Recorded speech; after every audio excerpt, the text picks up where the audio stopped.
And welcome everyone to another exciting adventure of Riding Through the Unknown. I'm your host, Michael, and I just want to say to everyone that's watching this tonight, thank you for joining us on a special evening for a special episode. And my guest tonight is a rather unique guest because we have done panels together and we have done other type of shows together, but this is her first time actually being on my show in the guest seat.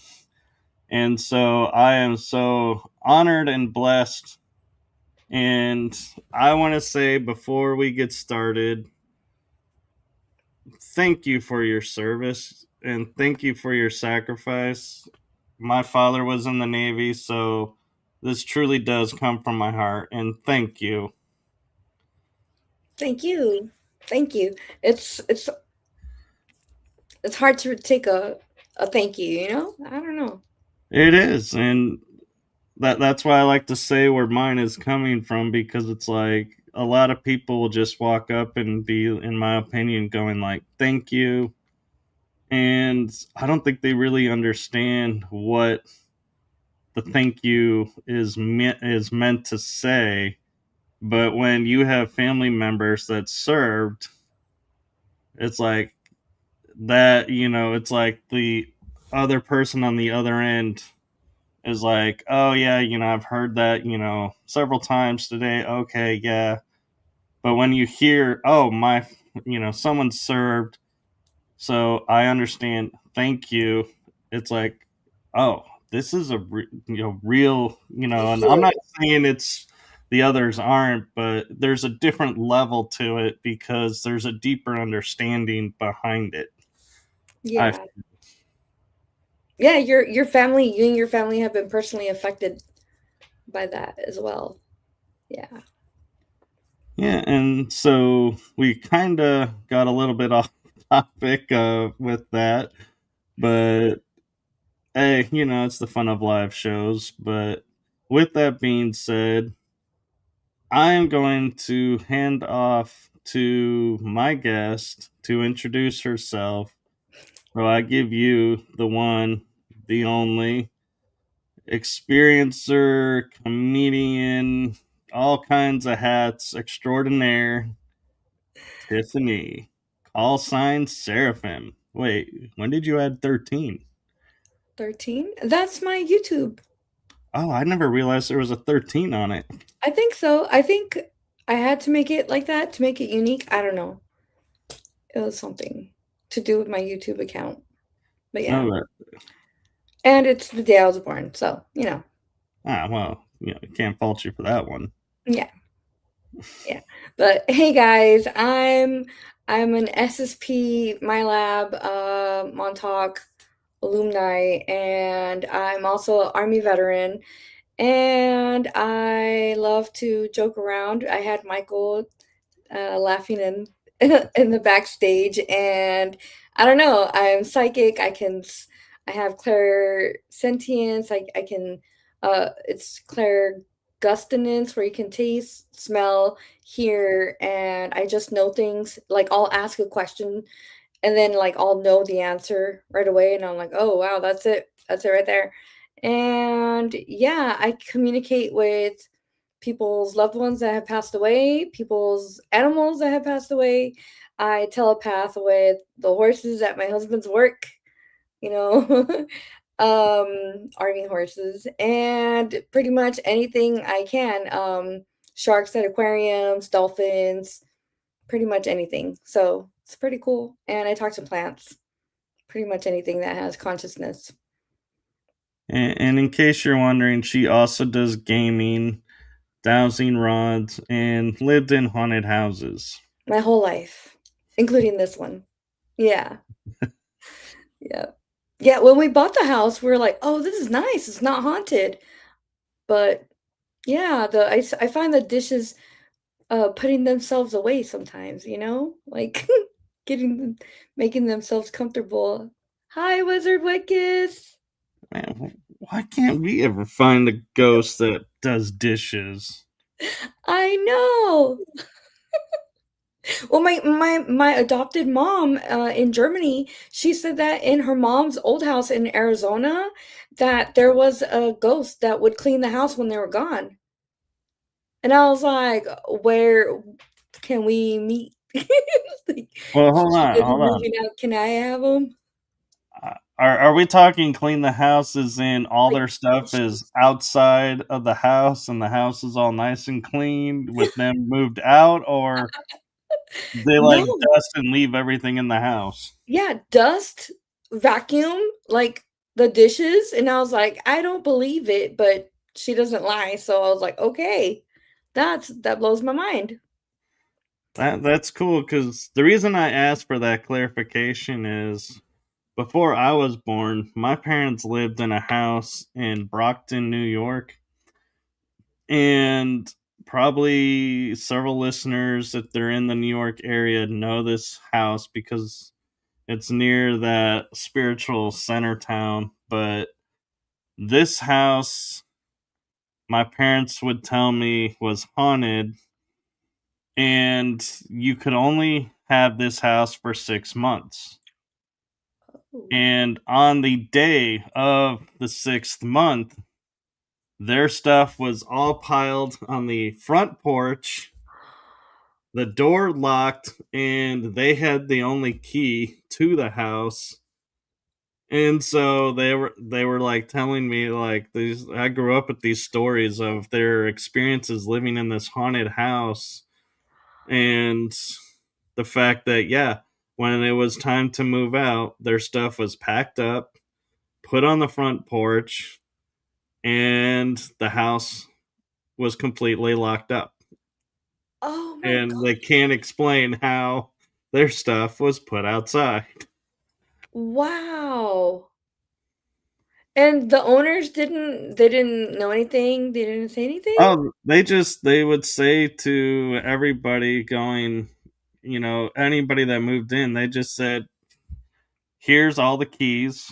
We are not taking a key, Okay. and this house is haunted." So, and the way they said it was haunted is, I believe my mom said he would hand the key and say, "We can only rent this place for 6 months, so we'll see you in 6 months." Wow. And it literally was 6 six months to months. the day. That's crazy. And you were a baby at this time? Oh, I wasn't even around at this time. I wasn't even a concept. This Oh, was okay. early 70s. I came at the end, but I heard all the stories, and they would talk about having they could hear the footprints going up the stairs, or they would hear the TV being turned on. They enjoyed television. Mm, Rags would appear in the freezer that were hanging on the oven door, wow. and they started, making jokes about it and dealing with everything. And my favorite story was my mom, my dad, being just married, and I think my eldest sister might have been born at this time, but I'm not sure if she actually was in this house. But they had family over, and so her sister and brother were there and their families that were married at the time. And so they're all, and the guys are trying to tease the ladies, having that fun that they always do. Well, they go to sleep, and the electricity goes out. They can't find a panel to flip the switch. All the panels they find does not restore the electricity, and it's a stormy night. I know. You can't write this stuff up. Terrifying. All of a suddenly, the next morning, they hear this bang, and this cabinet, I think it was like a cabinet, kind of like bookcase that was attached to the wall, Okay. had popped loose, and behind it was the fuse box. Okay. So they were like, "You survived the night. Now we're going to tell you where the fuse box is." And but my mom would tell me every night they would know where the ghosts were because they would hear them come up the steps, walk the hallway, and in the attic was a trunk that had letters from this sea captain. And I Oh, was like, "Did you keep those?" And she's like, "No, we left them at the house." I was like, "Why?" That would have been so cool to that read, would have been who so was cool. there. But yeah, and so the next part of the story though that's interesting with this is my dad would go to work and he would open the door, close the door would open and close behind him, and so his secretary would go, "Your friend is with you." They Uh-huh. all knew that about this spirit being there, and so it was like it's funny. So when you said, "Oh, I grew up in a haunted house," I was like, "Oh yeah, we can trade stories about that because I I wasn't in them, but I heard all the stories, and so it's like I can imagine what it was like." That is so cool. Yeah, we had some asshole ghosts in this house I lived in when I was in kindergarten and first grade. And yes, definitely. They would chase me. They would like scare me, and they would chase me around the house. And then I didn't feel safe anywhere in the house except for the downstairs hallway bathroom. So I would like go in there, and I wouldn't even lock the door because I would just close the door, and I would like rest on it. And I was like, trying to catch my breath. And then they would like bang on the door, right, and scare me. And then I would be like, okay, that's terrifying. So I'd be screaming, right? And then I would be like trying to jiggle the door, like I would try to get out, and they would lock the door, and I would be like, Grandma, Grandma, help me. Grandma, I'm locked in. And it was the weirdest thing because um she wouldn't be able to open the door until they were done being assholes to me. And then they would get me in trouble because my mom had a big, tall, tall plant, right? Like it was big. It had a big pot. Well, every day you would see like someone like just took soil out and scooped it into the tub and just spread it. And I would get in trouble for it. And I was like, Grandma, why would I do that? She was like, I don't know. Why do you do that? And I was like, it's not me. They were such assholes. So But she never believed that there were ghosts that were messing with you. she didn't believe me until one night that things got really scary. It was a bad poltergeist. My mom had a friend over and they were drinking wine and just chilling. And my mom's friend went to pour some wine and the wine got splashed in her face. And my grandma was like, "What the fuck?" And that night, like my grandma was like super religious, always with a rosary, super Catholic old lady, right? And I heard like on my headboard like that, and I was like, oh hell no, because like all I could picture was like some like creepy old hag with like long claws, and I was like, oh my god. And I was like, oh my god, no.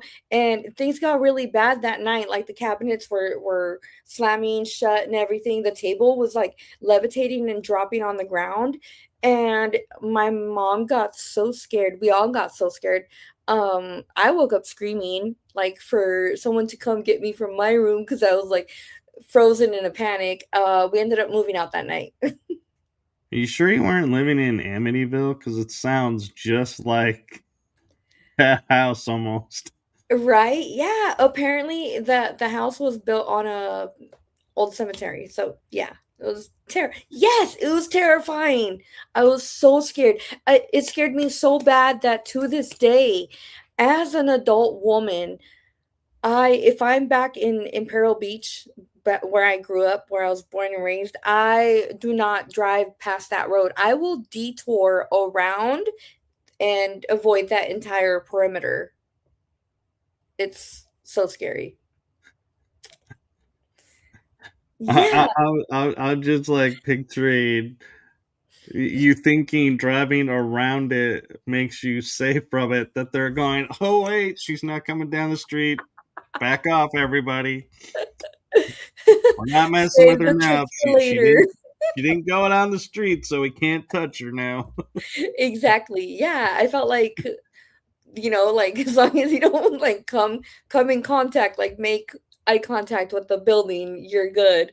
But yeah, and then this other time when I was living where we got stationed in Germany, and I could see, I can see stuff, and I also hear people's thoughts, right? When we're like in close proximity. What's it called? This I could see people that died from the plague. I could see uh, old Germans, like well, old souls, like young, like all different ages, in lederhosens, the little boys and men and everything. And I was like, what the hell? That's so crazy. And I remember my husband would say, I don't remember where I was. Oh, I was away on TDY. I was away doing some work at another base, right? It was like down by Munich, so like 4 hours away. And he had told me, he's like, babe, the girls were sleeping, and I was downstairs watching a movie, and I heard a basketball bouncing upstairs in the hallway. And so I went upstairs and I was like, girls, yeah, maybe. And he was like, girls, didn't I say go to sleep? He was talking to himself. All the girls were sleeping, and the basketball was next to the dollhouse. And it was the weirdest thing. And he always, it's so funny because he's super scared of ghosts, even though he's like, I don't believe in them, but he will be scared. It's so funny. And what's it called? I remember cleaning the house. We were cleaning the windows, right? Because in Germany you can fold your like bring your windows inward. And so Right? like I was cleaning the window and everything, from the pollen and everything. On the inner side of, because I was cleaning the outside, the surface that faces outside, and it was folded towards the inside of the house. On the other side of the window, I saw this little blonde boy, platinum blonde, beautiful blue eye, uh, little boy. He was like maybe 5 years old, and he asked me where his father is, and I said, your father's not here, and you shouldn't be here either. Like, you should go to the light, go to source. He got me off guard so bad. Like, I love a good jump scare, right? And like, it just gets me excited, but scared at the same time. So I'm like, okay, all right. But he got me so good that I jumped and I was like, oh, he's not here. You shouldn't be either. And it scared the shit out of me that night I asked the girls, I was like, do you guys want to have a sleepover? Have us all sleep in the same Sacrifices. That's what that's really about. room? Yeah. And then I felt bad because the entire time that we lived there, my middle daughter, she's now 22. She never, not one night did she sleep in her room. She tried the entire time that we lived there, almost 5 years, and she said there was something in like that terrified her. Like, and you could go into her room and you could feel it, and it was like scary as fuck. And I was like, don't feed into it. Just go stay with Lizzie because they were super close. Yeah. But it's crazy. It's wild. Yeah. Terry asked earlier if you saw any Nazi ghosts. Well, funny you mentioned that. Yeah, I could feel their energy, and I could see them through my third eye. We had me and my army buddies were driving around the base on the opposite side of where they do the tank trail training, like for like war games and stuff. Well, we were just shooting the shit, and we're like, let's see. Like, there's a pillbox over there from World War II, like the old concrete one, with the thick Yeah. walls. So we went, and I was like, oh my god, this is historic. This is so cool. And you could feel them, and they were like, what do we do? What do we do? Like, that was the energy. And I was like, bro, you're gone. Like, go. Like, time to go. Like, we're here. Like, me with the American flag. We're here. This is ours now. We captured it again. Yeah. Capture the flag. Yeah. Yeah. Yeah. James Yeah. is saying the light at the end of the tunnel is just a big bug zapper that recycles you back. It's the end of the tunnel is the hospital light above your mom as she's giving birth to you, coming into the next life. Oh yeah, it's that moment your eyes open and you're like, "Oh great, I'm going Fuck, through it again." All right. amnesia, damn it.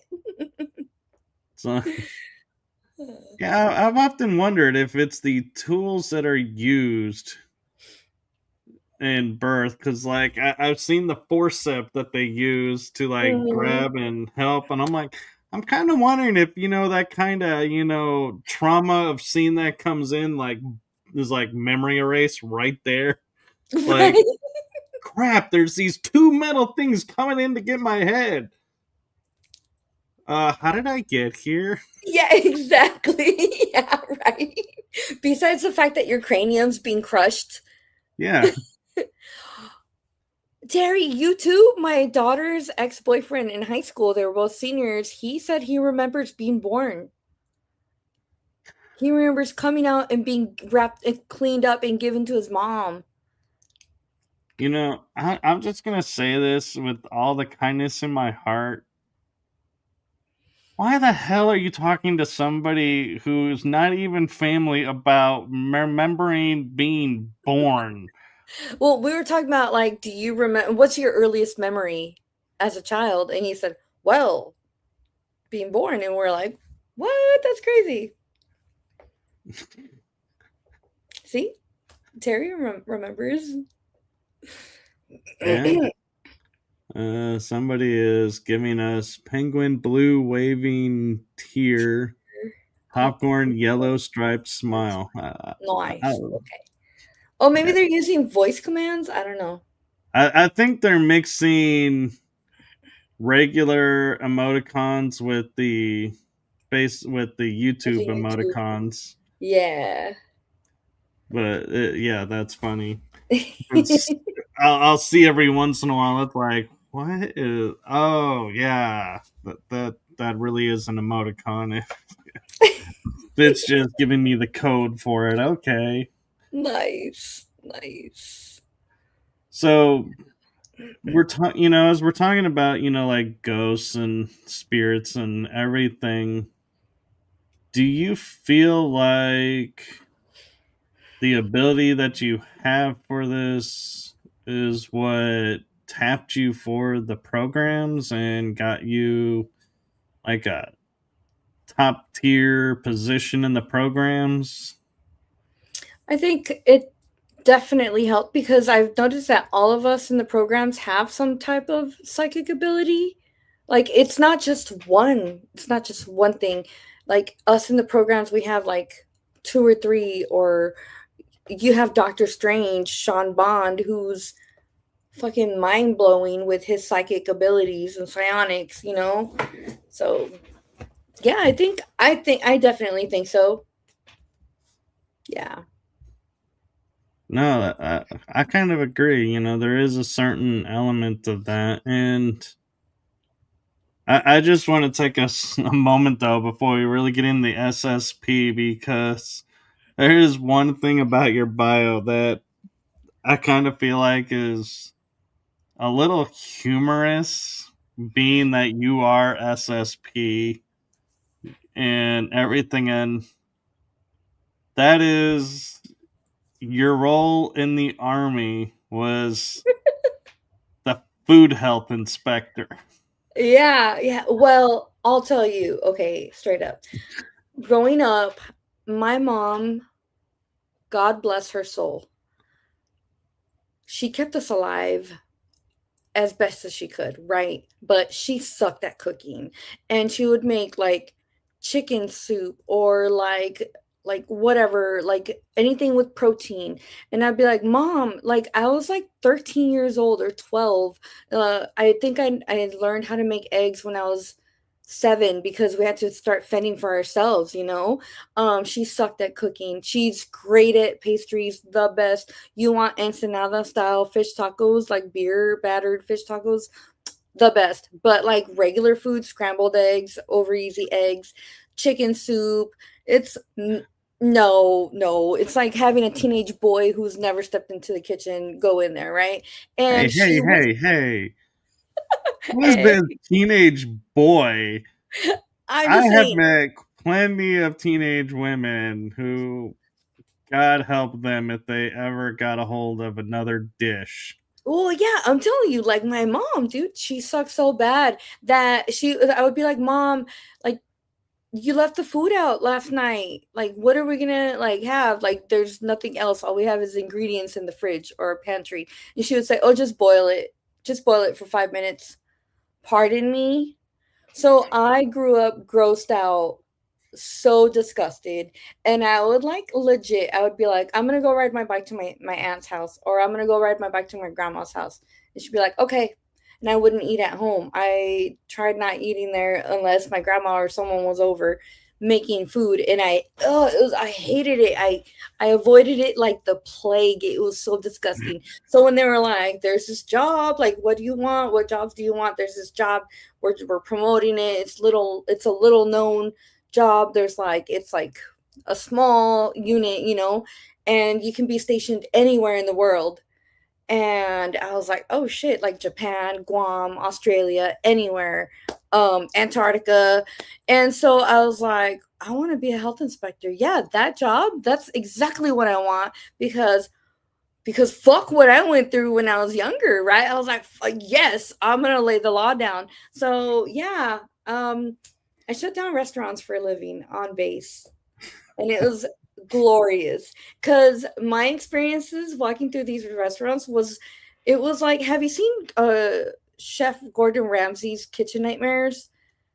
Yeah, That's how disgusting the food was in particular, two restaurants who were managed by the same general manager, and they were disgusting. They were serving up rancid shrimp, rancid meat. They weren't labeling. They were reusing their breading that they used on chicken for shrimp, and you can't use that. You can't do that.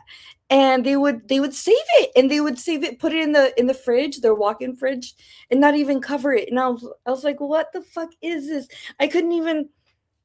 I was an NCO, right? I was a non-commissioned officer. I was E5 when I went in there. So I was like, what the? I didn't even care about manners at this point because I'm like, no fucking way. No.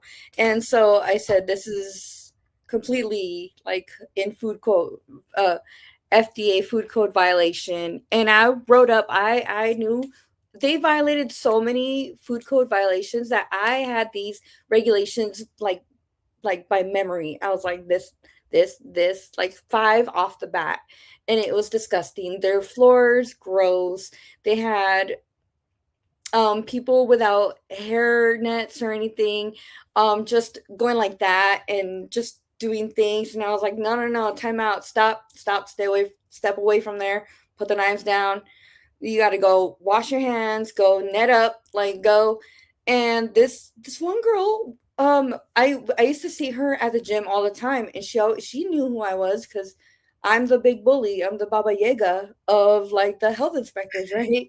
So like when I went in to do my inspection the last time, she went like this to me, like and I was like, she looked at me, and I looked at her, and I was like, anyway. So I was like, if I could, I would, right? Use my Jedi mind powers. But apparently they complained that Sergeant Rumping was too mean, and I was only holding the standard. yeah. So yeah. Yeah, it was disgusting. But the one restaurant that I shut down like 3, 4 times became a library on base afterwards. Wait, wait, wait.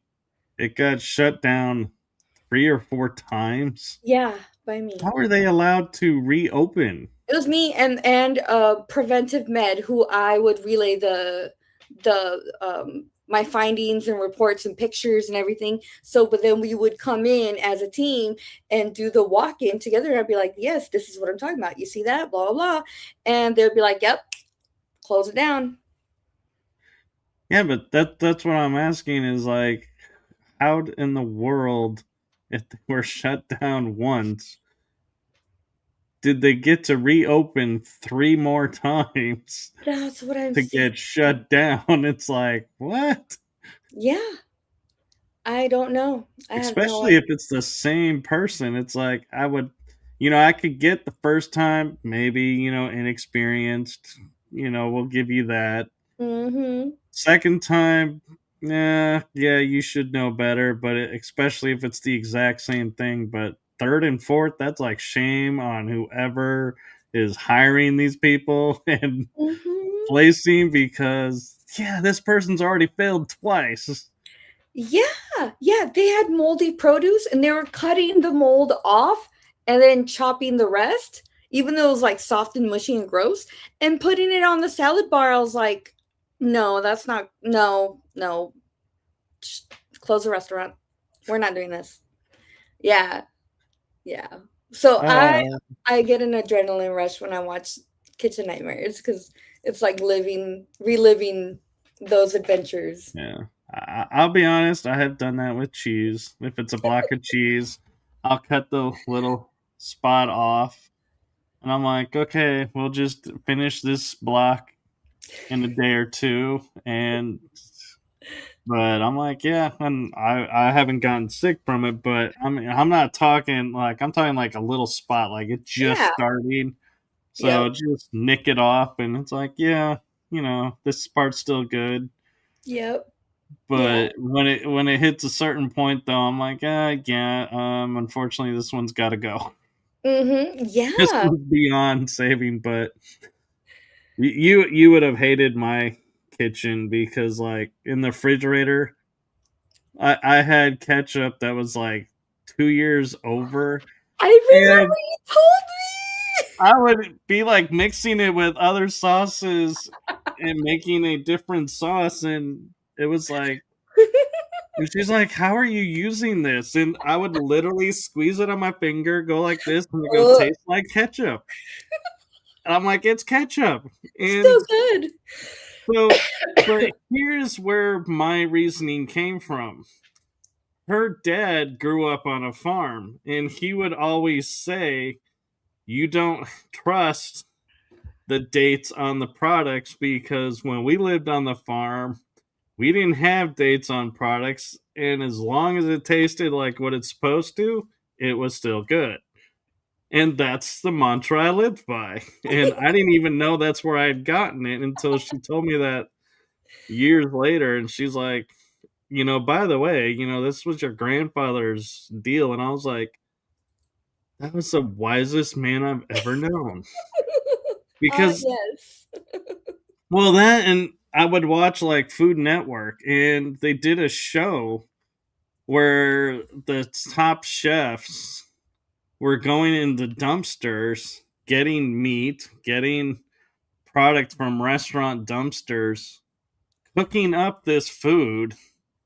And, they were saying it was like a day or two or three over the date, but they would cook it up and serve it to these judges. And these judges were like, yeah, this is the type of food I would expect from this restaurant that you have. And they go, well, you'll be happy to know all of this food came from the dumpster. And they're like, what? What Why season is was that? that? Huh? What season was that? Oh, I don't remember. It was like probably 5, 6 years ago I saw it. I think Bobby Flay was involved with it, I'm gonna have to see it. You know, my but cousin's a top chef. it wasn't a series. It was like a special thing that they did, because I Oh, think they okay. were trying to raise awareness to people will throw away perfectly good food Mhm. because of the date. Mm, And mm, it's like, it's not, or because it was out on a platter to be ready to be served, but it never got picked. So they were like, well, by the FDA, we have to throw it away. mhm, And they're like, mhm. we could give this to a food shelter, Oh, yeah. or we could, donate this, but we're throwing it away. And you had this great meal from food thrown away. And Mhm. they're like, yeah, we need to and so I was like, yeah, even some chefs are like, the rules are unreal and unreasonable, I think, Yeah. safety wise. But then again, they weren't taking, like, you pointed out, like, straight, like, breadcrumbs that came off of a shrimp and going, oh, we can bread this chicken with it. It's like, no, they weren't doing that. Yeah, logical stuff. Yeah, for sure. Yeah. But I mean, they would find like steaks that were like prime looking. They were red, and it was like, man, I was looking at that going, I would grill that sucker up in a heartbeat. And Yeah. they're like, and this came from the dumpster? They're like, yeah. Well, why? Well, because it was out on the counter waiting for someone to order it, but they didn't. And the rule is you have to throw it away. Yep. And they're like, Which but there's no blows my reason mind. to. There really is no reason to, because my daughter's boyfriend's mom runs a food pantry in DC, and she will go and pick up food from like restaurants and from like Trader Joe's and everything, like, and she puts it in her food pantry, and it like there are like there restaurants do have the ability to donate their food, but because they don't want to, they throw it away. Yeah, there's that too, but well, some of it though I think is because there's like a date on it. Like my mom and I, we would clean out our pantry and donate to like the post office doing their thing or to other locations, and she would go through and say, well, this food is close, but it's still within the date, so we can donate it. But if it was over the date, she's like, we can't donate it, they're Yeah. gonna throw it away. And I was like, you're gonna be throwing it away. So what difference does it make which one of us throws it away? Yeah. But I'm like, Yeah. yeah, but it's like it is funny that people will sit there and be like, the dates are, but then it's like people don't realize you got to read actually what's written on the date, because Mhm. it'll say like sell by. Well, that doesn't mean Yes, the food is no good after that day. That's exactly. just a reference point for them to sell it Sell it by in that. a Yep. store, or its best buy date. They're like, it's not saying it's expired and no good after this date. It's just a, Mhm. hey, heads up, the freshness factor is starting to take a hit now. And Yep. so that's where I'm like, the only Yeah. time I ever really truly focus on a date is when it goes expire date. It's expires on this date, and like I had milk one day, and it was, I hadn't even gotten to the date yet, but I opened it up and I was like, something smelled a little off, but I was like, oh, somebody probably cooked something, because the date, is like 3 or 4 days away. Milk is good. It's always good Mm. until the date, at least. I spit that milk out because it had turned, and Oh. dumped it, and I was like, yeah, it took me a while before I was back Oh, on milk. no. That's horrible. It was probably temperature abuse too, because then you have like food that like needs to be cold, that's not like shelf stable. And if we take too long to get home and we don't keep it in those cool bags, that shortens the lifespan too. So if that's happened to us when we forget our like the cooler bags, and so I'll tell Brett, I'm like, oh, we gotta finish this whatever it is, like milk or whatever, because we don't really drink milk. Axel, I don't let him eat cereal because of all the like bullshit they put in it. So like if we have milk, it's for like creams and making stuff.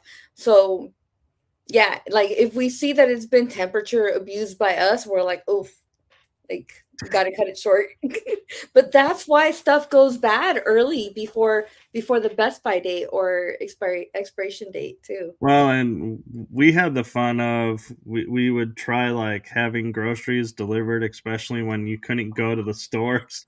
COVID. And the ice creams would be arriving, and it's like you would grab them, and it would be like, Oh, one time it popped out and went over, and we were like, And my mom threw it away, and I was like, "Why did you throw that away?" She goes, "It's no good." I was like, "Why?"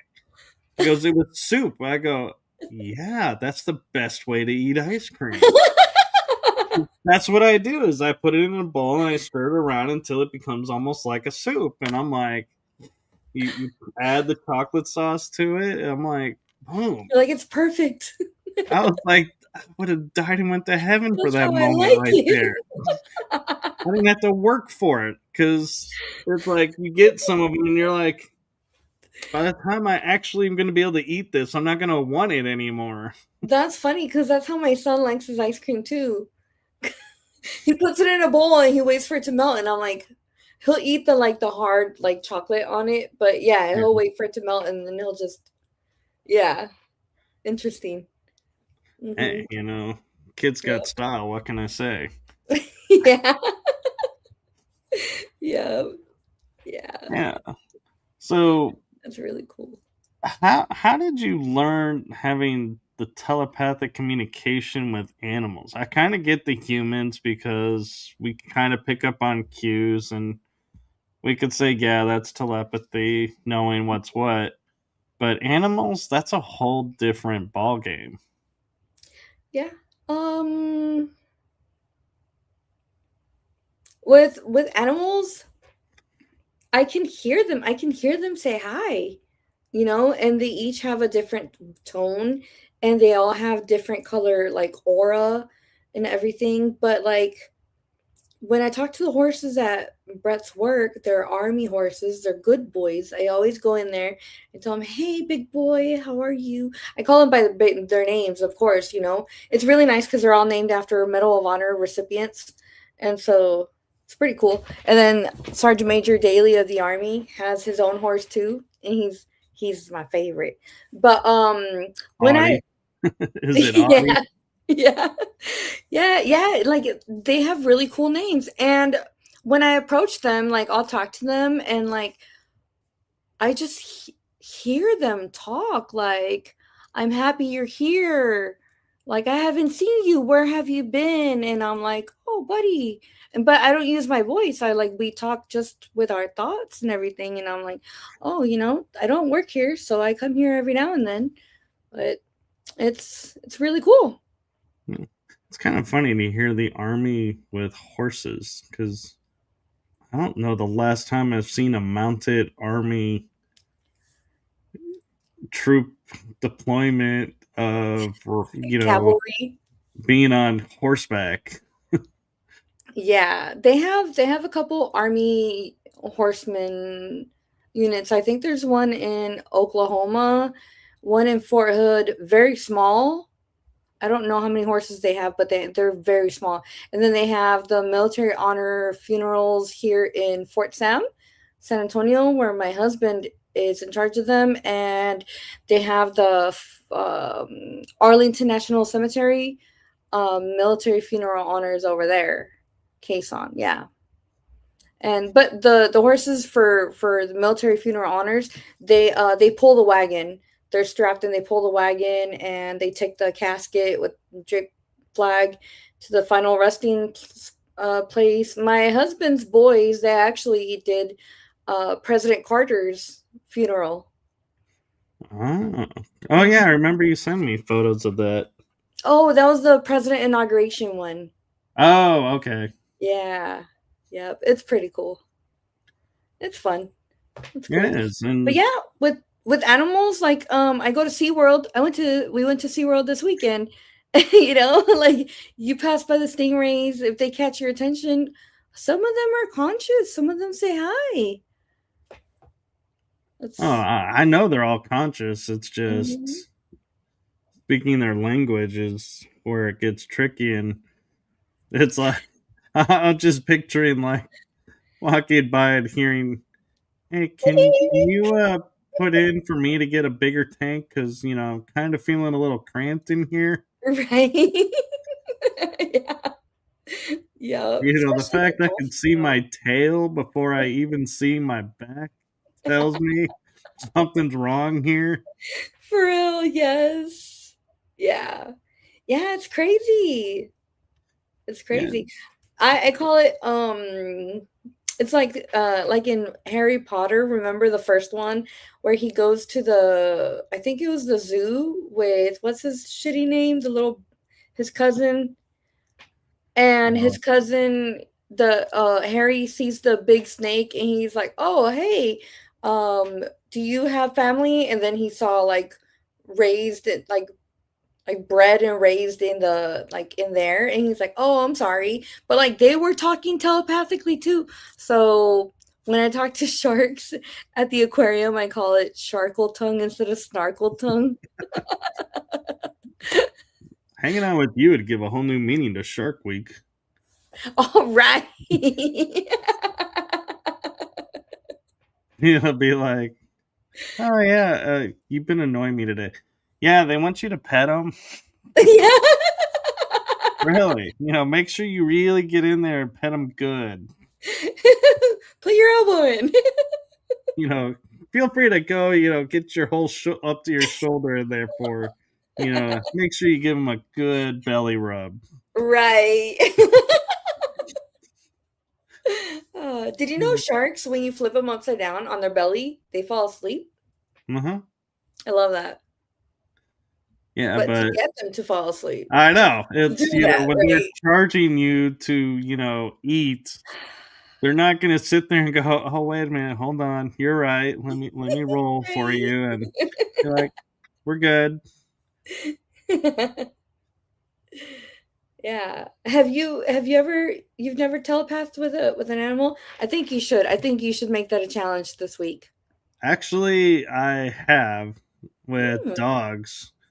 I've been able to do it with dogs and wolves, but that's awesome. I haven't really, tried with birds.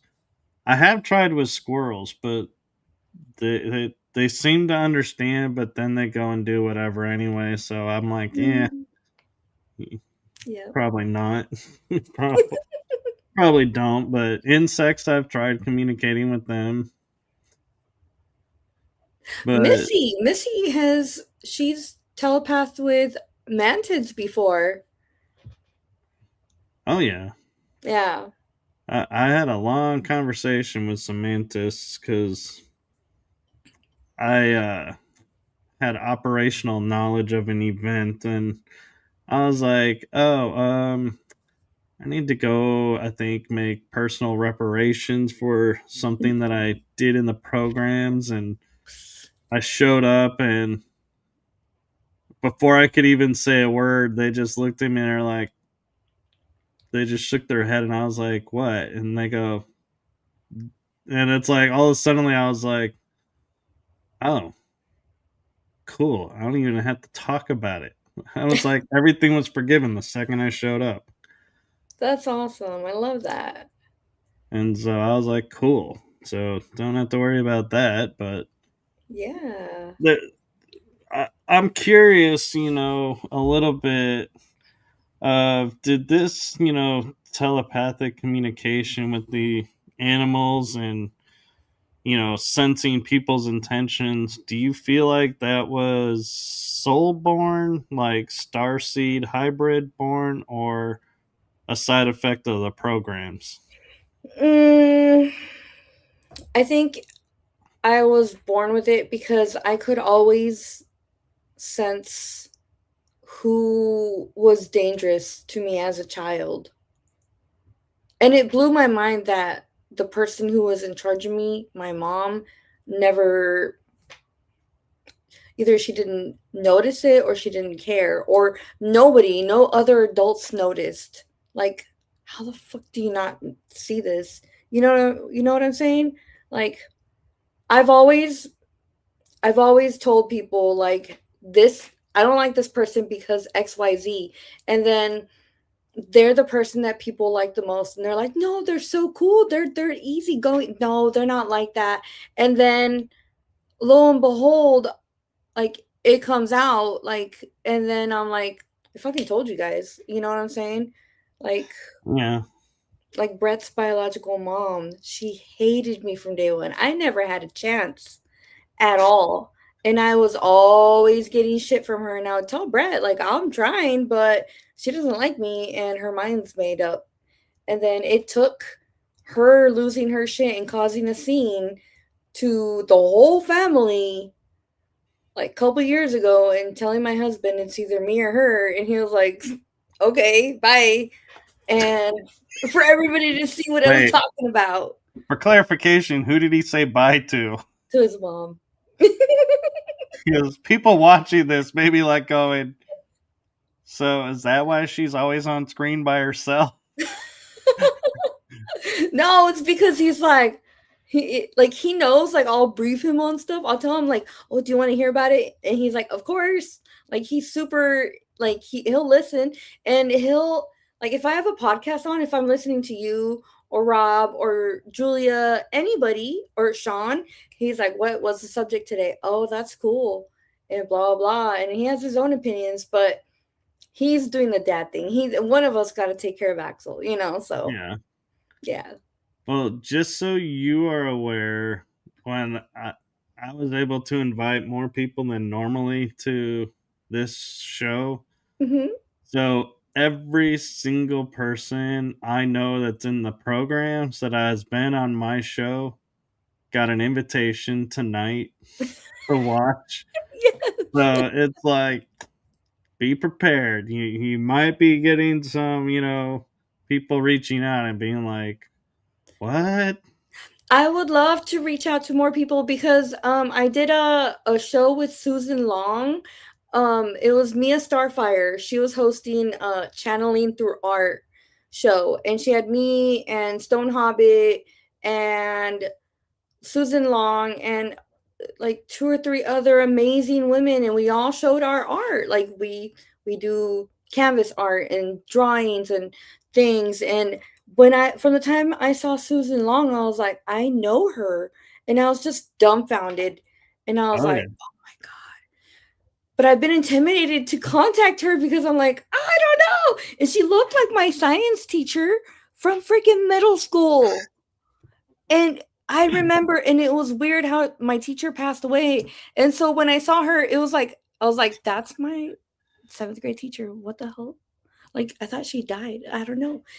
She got a clone out there that I guess at the 20-year mark, they say that the clones make it right. They don't make it after 20 years. I don't know. It's Some so of them weird. can. Yeah, I should reach out. But so Yeah. if anybody remembers me in the programs, let me know. I would like to Susan. apologize for being an Yeah. asshole. If I have been, I'm actually a good person. But Yeah, well, things that happen on ships or off world are not, you know, I don't take responsibility for those. I'm like, hey, right. if my clone wiped the floor with you, I'm sorry, but that's not my fault. Yeah, exactly. I see SSP like when we're in those situations, like we're playing our avatars, like where our avatars are like I don't know. It's like we can't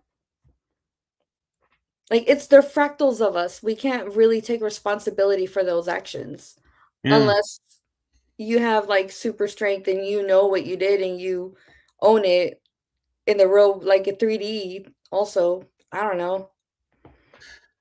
Yeah, no. I only take responsibility for my actions, and the actions of my alters is completely up to my alters, although I have given them instructions. What they do with those instructions are on them. Yeah. I don't define their orders unless it's for a specific mission, in which case, then I'm like, yes, I clearly state these are the parameters. You break these parameters, it's on you, not me. And yes, there will be repercussions. Mhm.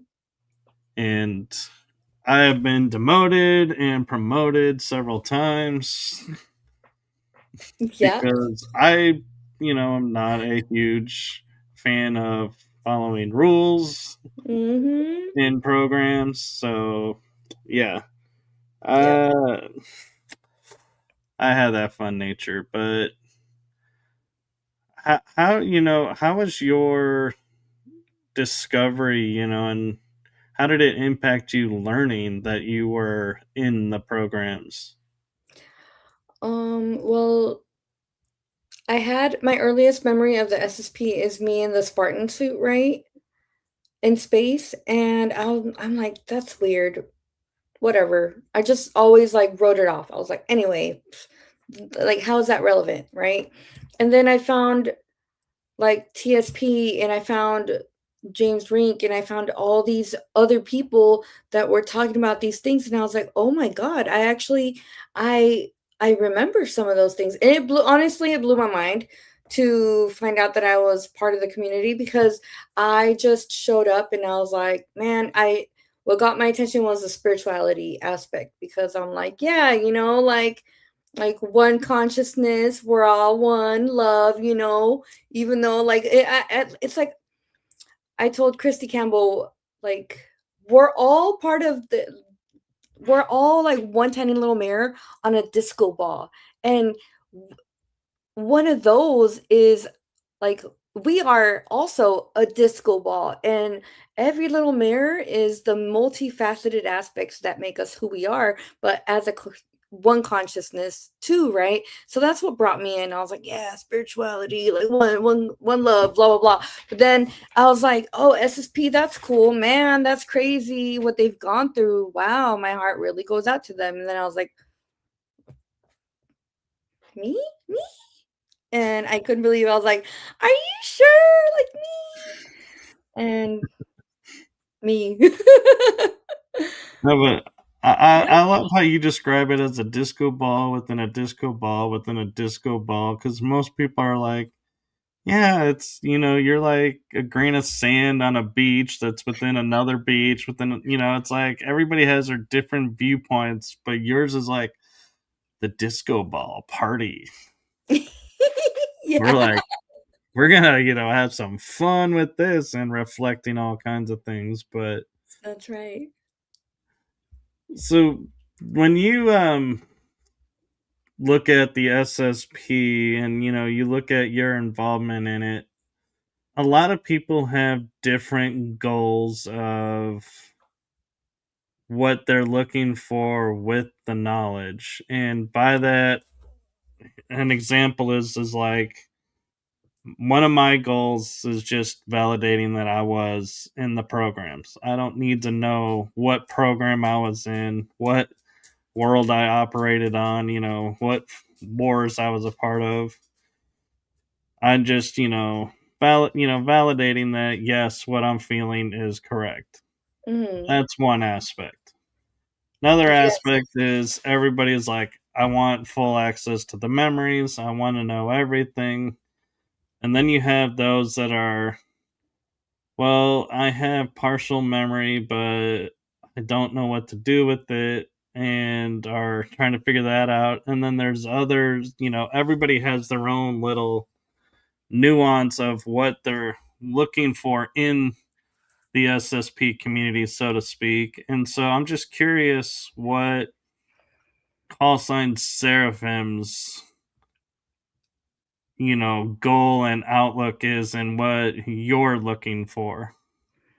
I want to know, okay, so I've always had a huge disgust for authority, for being told what to do, especially if I don't respect people. I don't care if they're when I was in the army, I didn't give a fuck what their rank was. If you were a ship person, if you are a direct graduate from being a veterinarian and you came in as a captain, but you don't know shit about the army or how we work, fuck you. Like, shut the fuck up. You do your job that you know. I'll do mine, you know? And nothing fucking gets me worse than a cunt who comes in acting like they fucking know how to run it, anything. Bitch, I've been promoted more times than you have in your entire army career, you know? So I don't like being told what to do, especially by people I don't respect. So that reflects very well onto what happened to me in the SSP because, me and the other members of Alpha Squad, we said fuck you. I won't do what you tell me, as Rage Against Machine said, and we left. We said fuck all you, like fuck you guys, no. And we kept close like ties with our people, with our brothers and sisters in SSP, but like fuck authority. You know what I'm saying? We're not your puppets. We're not gonna like be your dog, horse and pony show. And it just makes so much sense. So because of who I know as a person here in the 3D, and that it reflects in the SSP, I do want to know what caused me to to get to that point. You know what I'm saying? Like what happened? I want to know like what my adventures were that led up to me saying that, because I mean, I will respect authority as long as it's for the greater good, but at some point I want to know what the breaking point was. You know what I'm saying? Well, I can pretty much tell you what the breaking point was. Tell I me. mean, we get shit orders of going and doing missions that they're like, we don't care what happens to you. We can regrow you. We can fix anything. So you just go and do this, and it's like it's like we're just property. It's they Yeah. don't care whatsoever. And so Yeah. I As long as mean, they have a finger or a toe, they can regrow us. yeah, Yeah. and it's that kind of mentality can only be erased and experienced so many times before it finally is like, no, you're not sending me or my people to do this anymore, Mhm. and you get demoted or reassigned and or kicked out. And Yeah.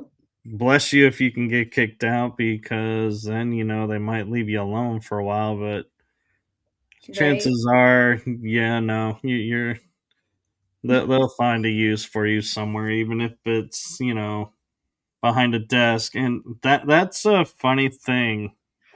So a lot of people, when you mention secret space program, they hear space, and so they're like, you're operating off world, you're operating on ships, that's so cool, and it must be so cool, seeing everyone. And I can't say enough how everything is compartmentalized. There is no Yeah. chatting with other people outside of your zone. But Mhm. there are also, though, people who are desk jockeys in the SSP, and their job is literally signing paperwork behind a desk. That's what they're tagged Human for. resources. And it's like, not everybody, gets the quote glorified, going to see different worlds and experience different, cultures. No, Ambassadorship. so, Mhm. you get stuck doing paperwork in an office just like you would here. It's like, yeah, Yeah. Yeah. you know, Like Tony Rodriguez, the man. I respect that man so much. He keeps it real. And he yeah, was a janitor. yeah. Like, bro.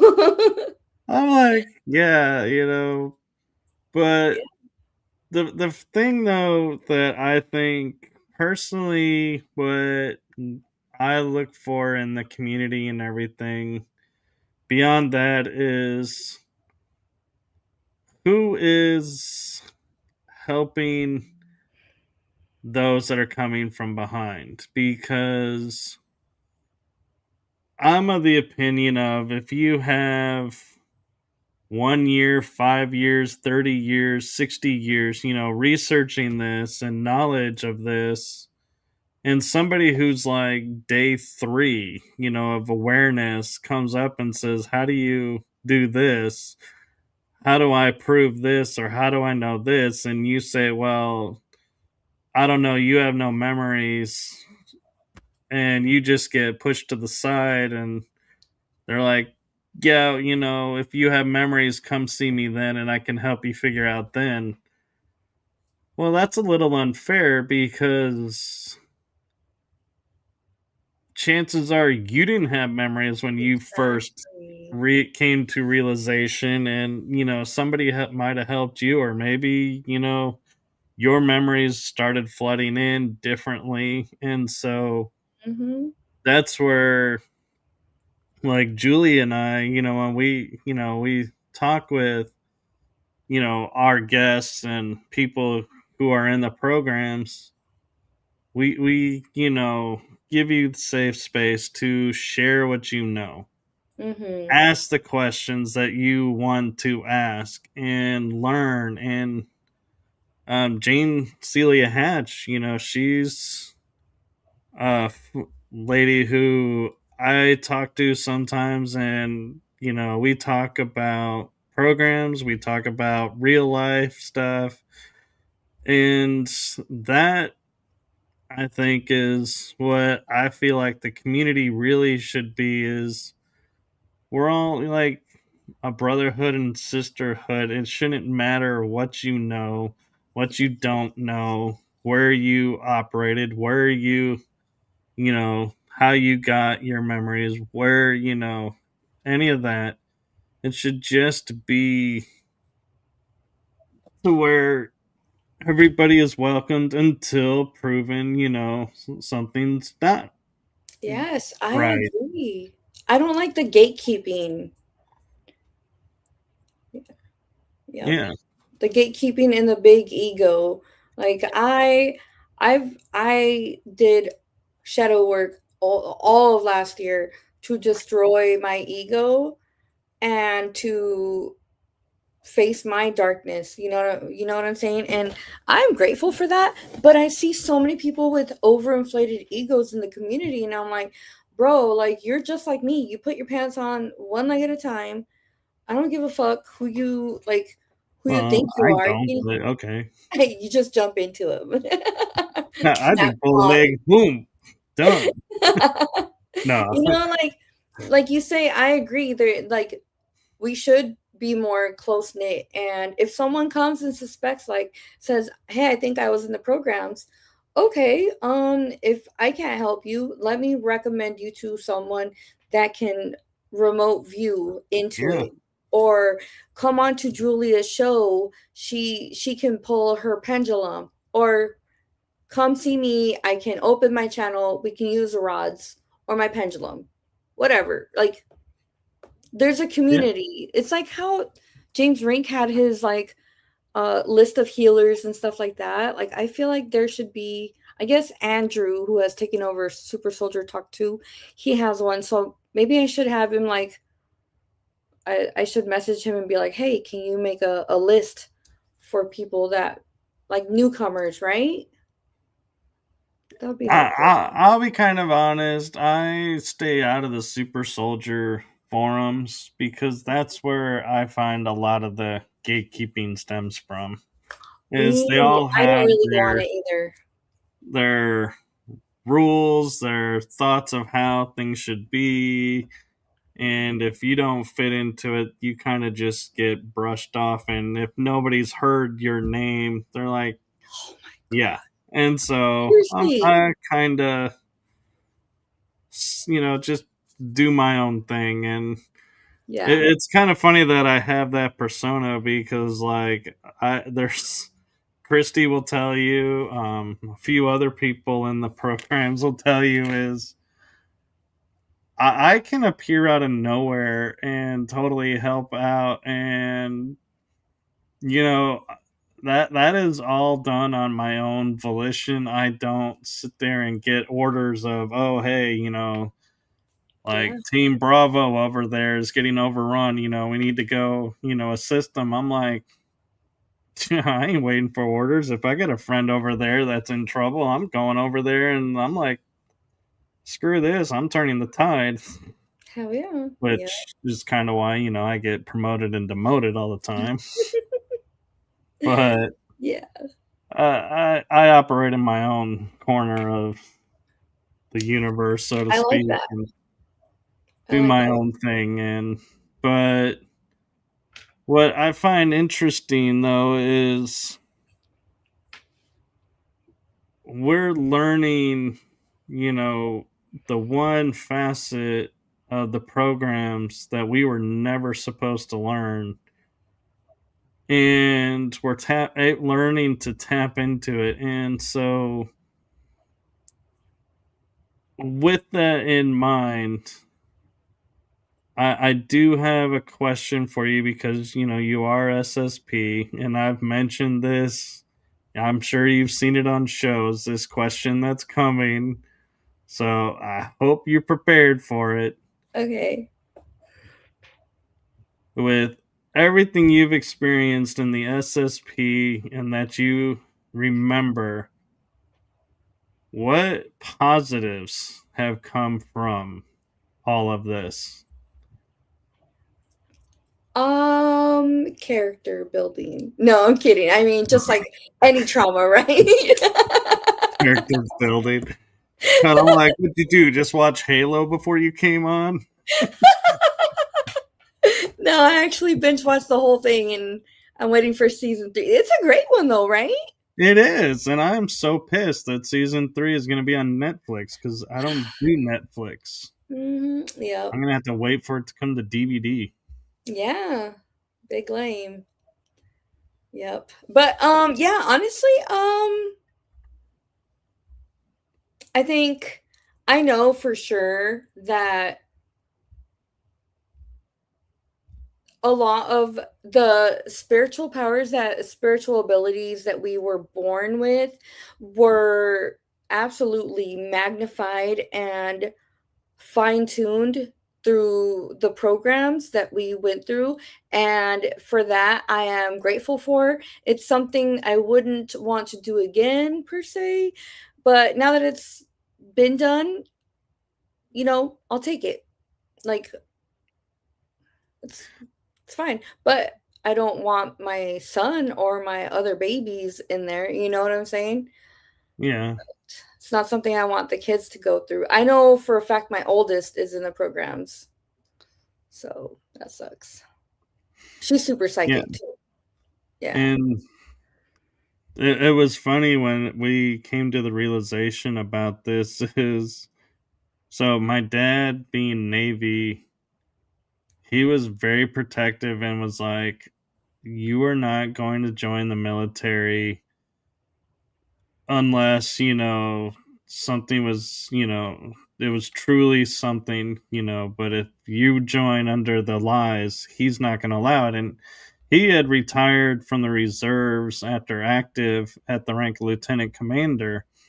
And I only bring that up because there was a funny scenario to where when my senior year, a Navy recruiter came to the high school, Mhm. and he looked at me and he said, "You would be a great fit for the Navy.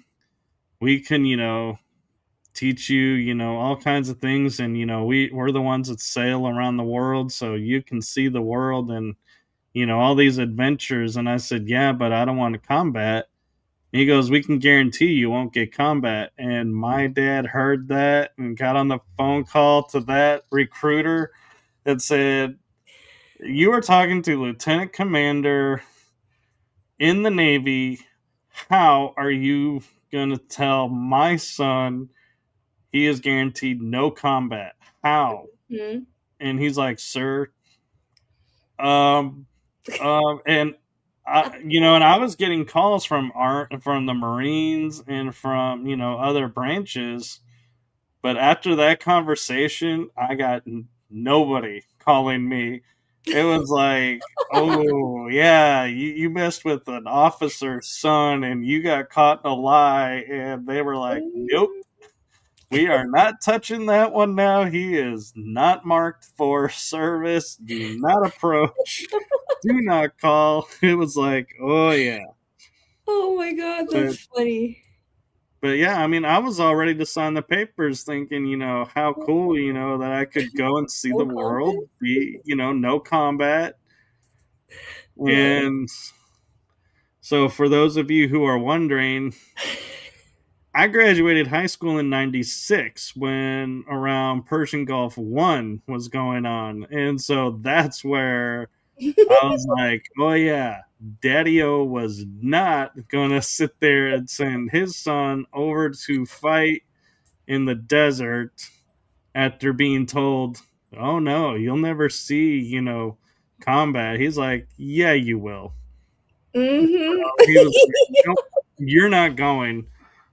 Well, the humorous thing about it is so I never actually did serve in mainstream, military terms, but I did serve in the SSP. And so the joke became, well, yeah, I didn't serve in this military, but I did end up serving in the military. So it didn't quite work out as planned, but hey, at least I have clandestine, things. And that's one of the things that's funny too is, when you finish with military service, Mm-hmm. it looks really great on your resume. And people are like, "Ooh, I can hire this vet. That look, Uh-huh. Disciplined. really great, persona and image, for the company and everything."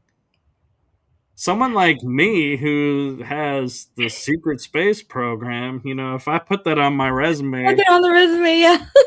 I would be laughed out of that door, and I would be like, "Yeah, well, there is It'd be no like, way we're okay, Call of putting Duty. you, into any position." And it's like, yeah. And so, again, where I go with this is, to everybody who's out there who's claiming they're something that they're not, you know, in military, it's false valor Mm-hmm. and Stolen is valor. very criminal. Oh yeah, we I will wear someone's skin suit for fucking stolen valor. That's a Tiffany thing, not a military thing. That's my favorite. I'm sure I've done it in the SSP because I I think about it as often as I talk about it, and I talk about it all the time. So yeah. Yeah, I can picture now, your SSP locker room, instead of having uniforms, it's like different skin suits just hanging in there on a hanger waiting. Which one are we going to use today? Which one? Who are we infiltrating? But Uh, in actually, in a little bit of seriousness, because you got to have humor talking about the SSP, otherwise you will go insane. yeah. When you look at, everything, you hear other people's stories and you know, hear what they went through, where they operated, what experiences they, had. Yeah. Is there a group or faction of the SSP you're like, man, if I have not been a part of that, I so want to be a part of it? And can I, and be like in your mind going, how can I get myself on the radar of that group? Um, I don't know. I don't know, honestly, because my first memory is of me in a Spartan suit. So is that Space Marine? Like in Halo? Or what is it? Because I've always thought, I always played Halo and I'm like, this shit's badass. If it was real, which I kind of think it is because I remember, like Oh, it's I've real. already got checking the box. And then That would be Super Soldier. and they, yes, yes, SSP Super Soldier, yes. But I've gotten a positive on Solar Warden and Nachtwaffen, and so I thought that those were like pretty cool, and so I want to, Those are if two I got.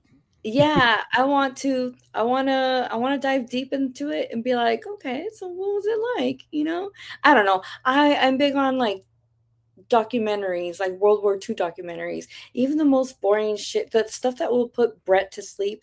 I'm about it. You know what I'm saying? Like, I don't know. Like, I'll listen to the most tedious of stories. I don't care. Just give me the details. I don't know. 'Cause I'm just curious because there is a faction that James and I think, have in common, if memory serves right, from talking with him, Witkiss, and that, I was just curious, because it's a part of the programs that really messes with the mind because of how it's done, and that is the time core. Oh, it's yeah. I have a feeling that I am a part of it because I feel the same. Like when every time I've had a suspicion of like anything in the programs, like I feel it in my solar plexus. I feel like the silver cord pull, like the soul pull towards it, and I feel it. I guess I just gotta ask Christy about it. I gotta Yeah. do some. Well, I don't I know. found out I'm time core because I totally had an experience where I learned about it before I learned what the secret space program was. How'd you come across that first?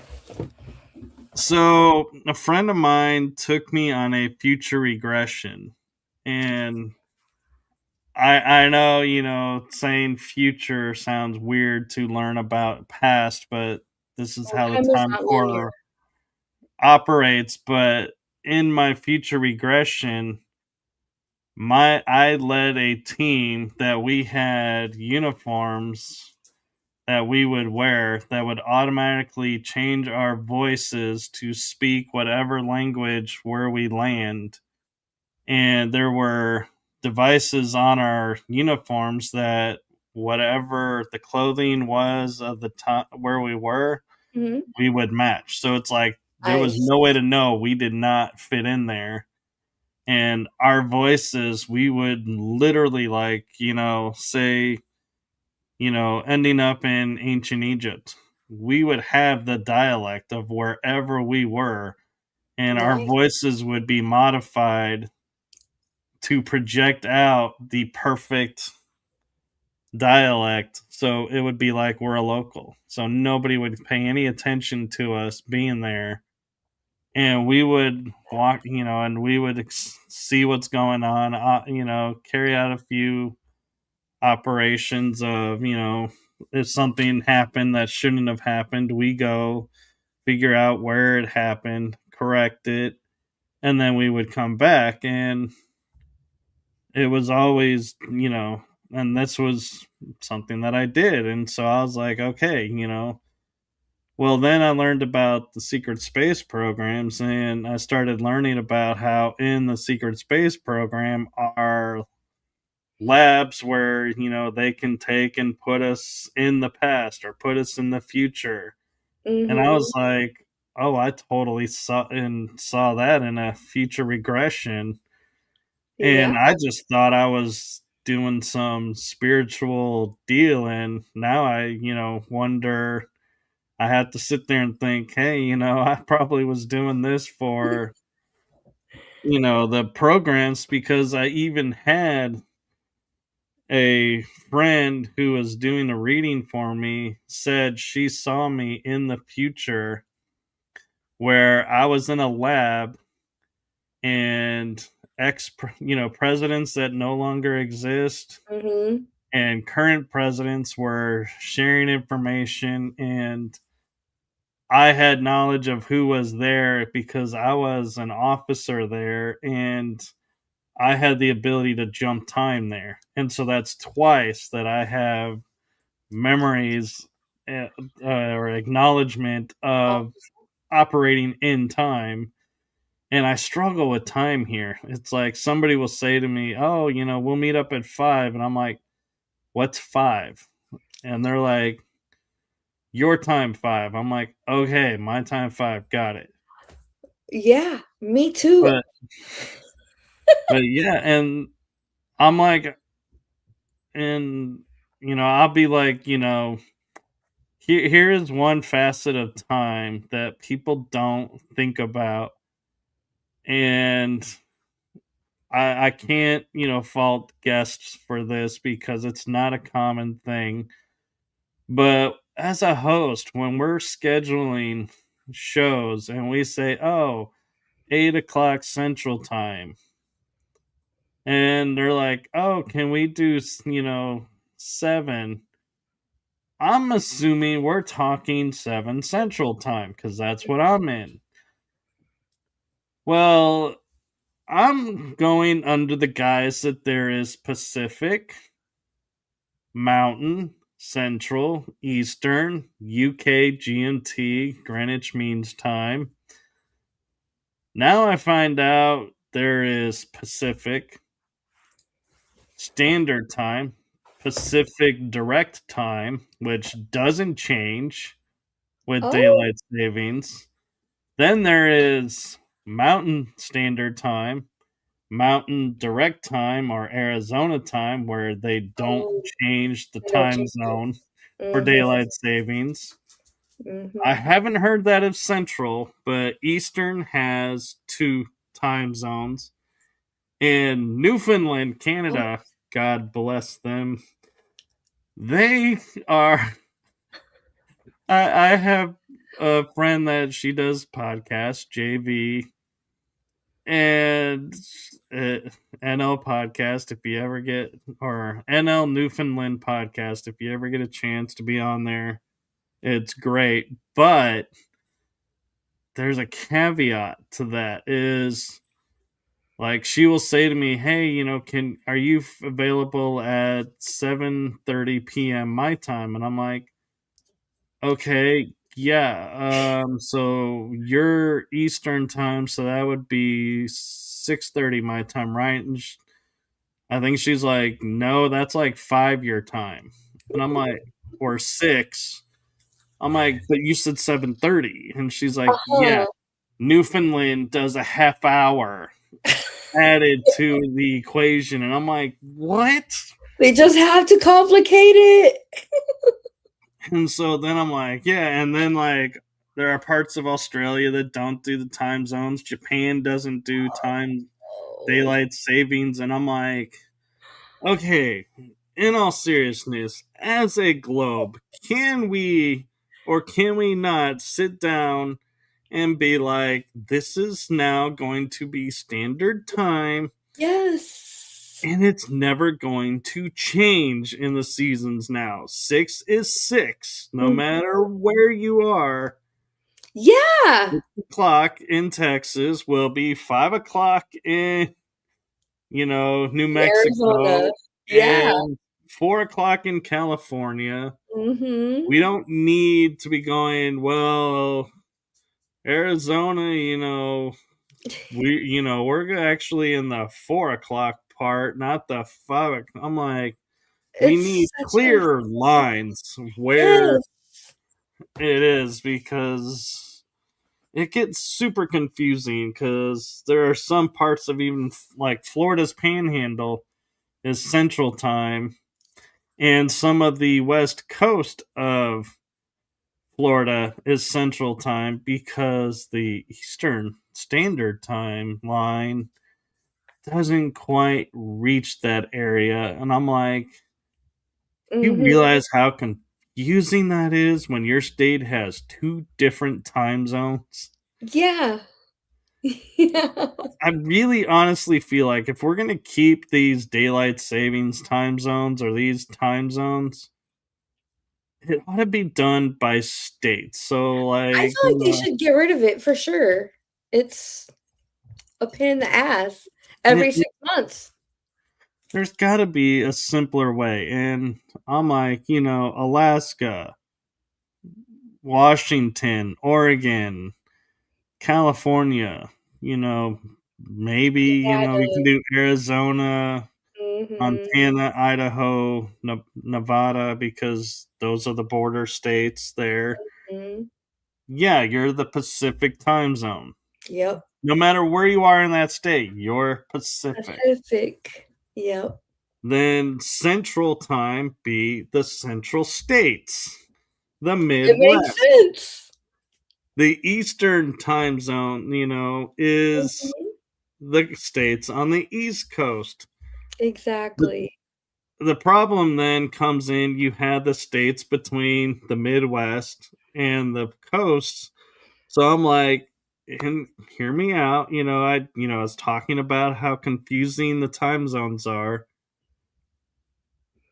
What if we had the Western Mountain Time, Eastern Mountain Time, That makes sense. to where that's the regions where those time zones are, and everybody follows it. And if it reaches up into Canada, that's up to Yeah. Canada if they want to follow this Yeah. and Yep. make their lives easier too. But I'm like, It would be. I it's get so just, confused too. yeah. Like Julia, I was trying to book with Julia, and she's like, "How's this time?" And I'm like, "I don't fucking know." I was so confused because I didn't She's know. 6 hours ahead of us. Yeah, and so I was like, "Look, Julia, just tell me what time to show up, and I will be there." But And but she here's the didn't. thing: the UK. I deal with this so much because I do a show with a friend in the UK. Cal, shout out to you with Paranormal Verses and E. We deal with, I will say, okay, we're doing a show 3 o'clock Central Time, 9 p.m.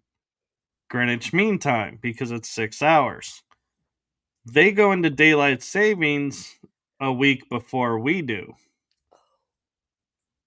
And so I have to watch and make sure when scheduling in November shows going, wait, am I accounting for the time change because they change ahead of us?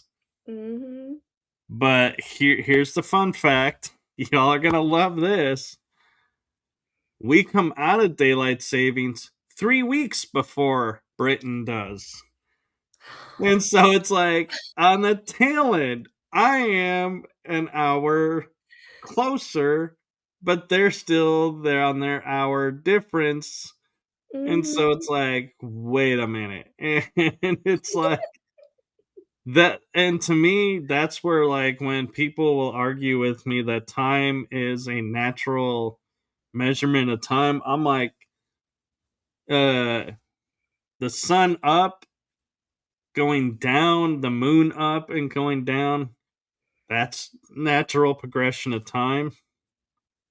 I'll give you that. Although nowadays it's sun up and moon up and sun Mhm. down, but moon stays up. Mhm. So it's like, nighttime's becoming daytime Yeah. apparently. But saying 1 o'clock is 1 o'clock, that is artificial Yes. Time is because construct. as much as y'all want to tell me it's not, that it is not man-made, that it is natural, if it was natural, Britain, Canada, US, every country in the world would be changing the exact same time, the exact same measurement. It would be precise everywhere. Not, Mhm. we're not doing it here, or we're going to be changing ours 3 weeks ahead of you, or 3 weeks after Yes. you. It's like, the hell is that? It's so confusing and frustrating. It is. It really is. It's crazy. I would like to see how life was before time was a thing, you know? I think life Oh, was easier. Rise up. You not get up when the sun necessarily. comes up. Huh?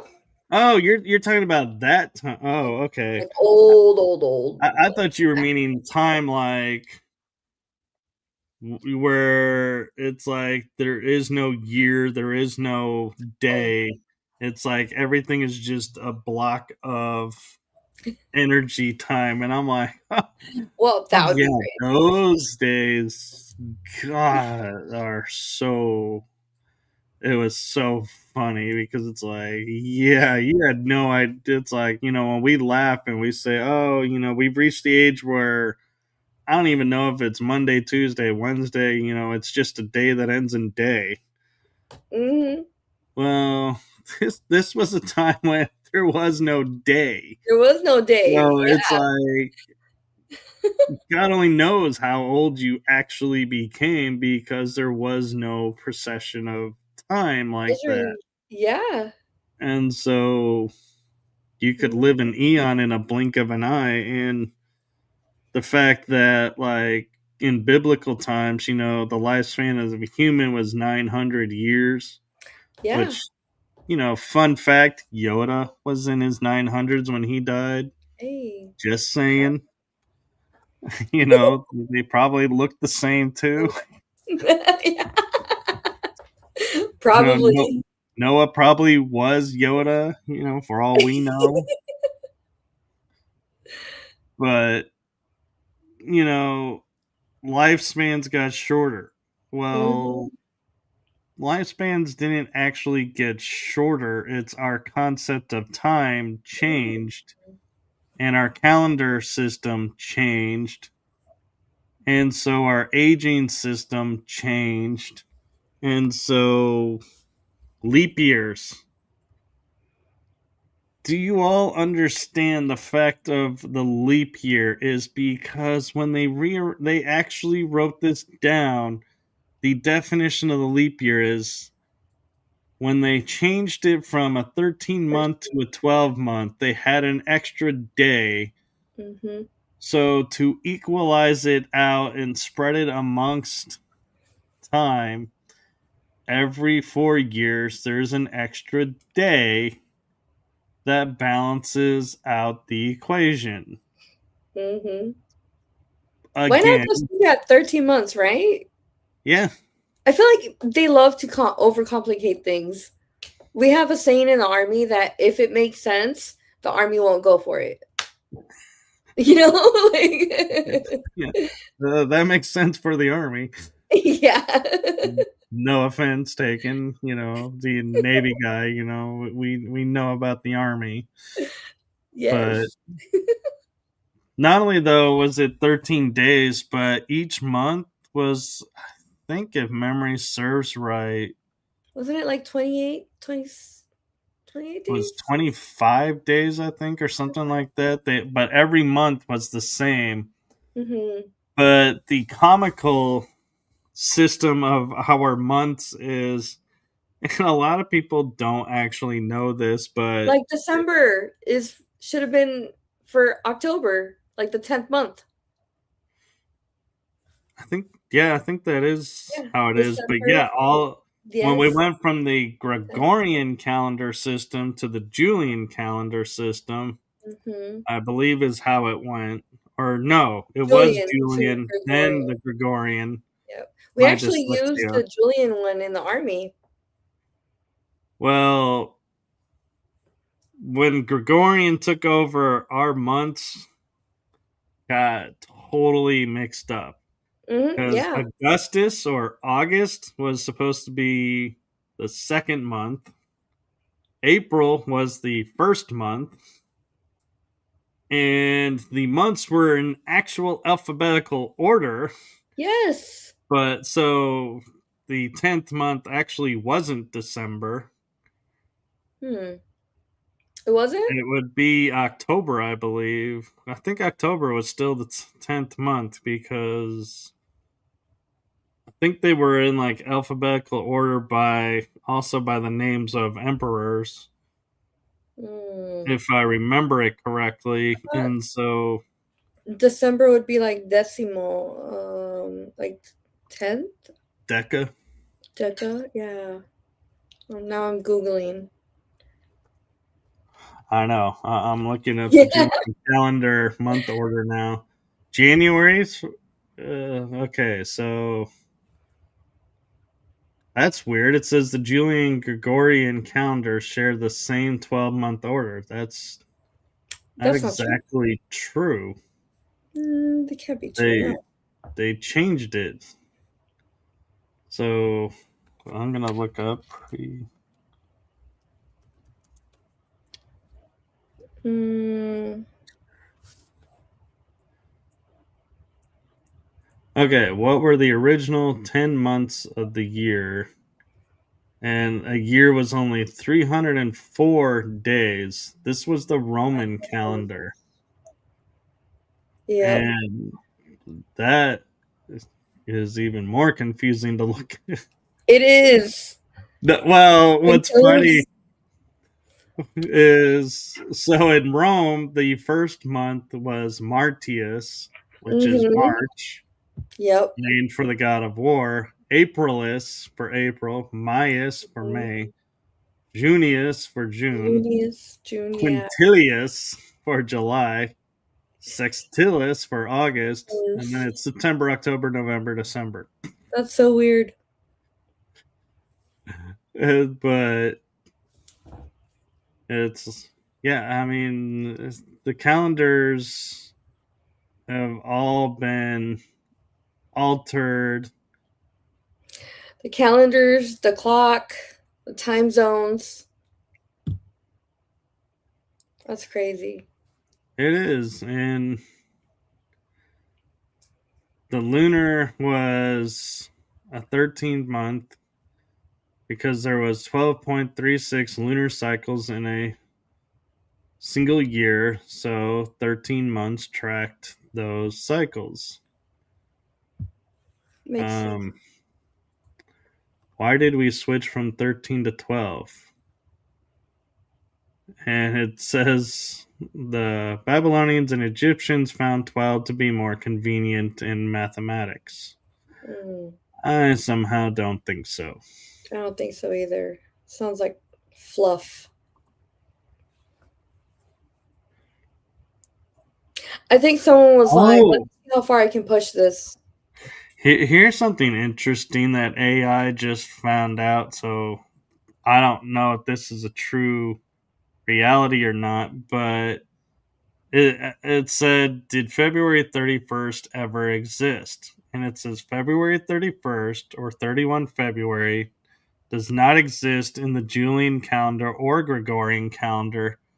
However, it is used on gravestones when the date is never really known. Oh, It's also used with February 32nd and 33rd for weather data for weather data, that's why. because of the wind cycles and Mm, the seasonal, the seasons have their own system. So, yeah, so interesting. there you go. There's a little extra tangent Oh, knowledge for you all that what is this, the calendar of Numa. What is the calendar of Numa? I never heard of that calendar. I Let's don't know. I've see. never heard of that. Is that from an ancient civilization as Rome. well? Rome. Okay. It's supposed to be the calendar that was in existence before the Julian calendar. Oh my. And I'm looking to see. Uh, oh, it's a little article, but it's hard to read what they were saying. But it was a cycle of named festivals that persevered in capital letters in the Roman calendars, and it formed the basis for the study of the Roman religion ever since Mommsen published his edition of the Fasti in 1863, where the festivals as a whole to the period of Numa was sometime modified by the work of Wasawa and Ward Fowler, who were doing topographical evidence based on the Etruscan kings. And it's still customary to this day to them in the regal period and to assume they had already at that time been assigned to fixed days of the month. The cycle has therefore been interpreted as Sil 1, and it just gives different deals. It's like, not really answering that.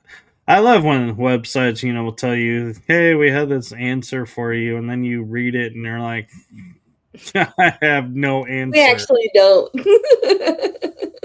I'm like, yeah, this, no. Yep. Yep. But, yeah, and so going back, to like SSP, being super soldier or being, space, jockey or, pilot or, Mhm. there's all kinds of roles that we play, Yeah. and it is play. Yep. But is there, any shows like we talked about Halo being, memory to these programs? Is there any other shows that you've come across that you're like, oh my god, this is totally SSP? Stargate off the bat for sure. Uh I grew up watching Star Trek and Star Wars, but as much as I like Star Wars, I like Star Trek more, and I feel like Mhm. I vibe with that. I align more with that. Um yeah, and oh, remember, okay, did you ever watch, I think it was 13 Monkeys or 12 Monkeys? It was a show, it ran for like 3 seasons. This guy goes on a trip chair and he time travels through it. No, but I know there is a movie, 12 Monkeys. Yeah, with Brad Pitt. I think it was like 12 Monkeys or 13 Monkeys. It was on Um, like 5 years ago, I think. That one tripped me there out a is a lot. TV show, 12 Monkeys. Yeah, it's a TV show. I'm This looking to guy time travels see. to fix things. Oh, okay. It was in 2015 to 2018. Mhm. Let's see. Yeah. It was a 4 season sci-fi thriller, originally on Sci-Fi. I think I do remember this It was good, right? because I this was back when Sci-Fi changed itself to the SYFY, and That's I was always right. like, what the, what is that? And it would Yeah. confuse me, but Changing the logo on us. And then there was another show. I don't remember the name of it. Man. It was time travel also. When I remember, I'll message you and tell you about it. I don't remember exactly though. But talk about the time core. Sean and Christy have seen remote viewed me. I I remote view before I teleport to other places, and I time travel through teleportation also throughout the galaxy, and apparently I have free range because they kind of fear my power, but they still have enough control over me to have me toe the line. So I don't yeah. know. Yeah, and I'm a guardian of a jump gate in the 10th dimension. The jump gates. I remember having to use those. Those were so fun. Yep. I used to be the one kid that would be like, they're like, you got to stand on this platform and then it'll jump you to where you need to go. And I'd be like, okay. And they're like, well, you're up. You need to walk up there. And I'd be like, okay. And I'd just start running and just like run onto the pad and like jump Ready. in a running start and be like, yeah, this is how we're really going to move. Parkour. Then I was like, and then I was like, shortly thereafter, I realized I like totally like I was at the jump pad for the moon, and I was floating outside of the pad, and I'm looking at somebody, and I was like, "So you think you can jump to where we're going faster than me?" And I was like, "Really? All right." And so they stepped on the pad, and I was giving them full benefit of the doubt of when they stepped on the pad. I was like, I looked down, and I'm like, okay, I think I've given them enough time. And I appear, and I look like this, and they finally come through, and I'm like, what kept you? Because I figured out I don't need the jump. I can figure out how to get around. I got figured out how to get around without it. And so I was Yeah. like, man, y'all are slow using this tech. You need to Yeah. let go of the tech. Right. But you also do have to be careful though, because I have seen it's rare, but I have seen where people will like think themselves somewhere, but they're not like totally focused on where, Mhm. and will manifest themselves inside structures Oof. or a part Ye of nature and the place. And it's like, yep, you're going back to the drawing board. You screwed yes. that one up. You're I back had on the jump pad. I had memories and knowledge of seeing people do that even as a kid before I knew anything about the SSP. It's wild that you mentioned that. Yeah. Yeah. Yep. I haven't had that happen that I know of, and I probably don't have it. That I probably never happened for me, but Yeah. I don't know if it and happened for me, but I it's remember it happening to others for sure. and just FYI, when we say it didn't happen for us, we're not saying because we were better than No. somebody else or operating at a different level. It's just we have a more acute awareness that we utilized. And so, yes, Yep. jumping to like a planet, landing on the surface of the planet, not halfway in the ground of that planet, is something you can totally Yep. visualize and not have to calculate. Where if you're one of those that needs to like use the jump pads, yeah, you better stick with those because they calculate it for you.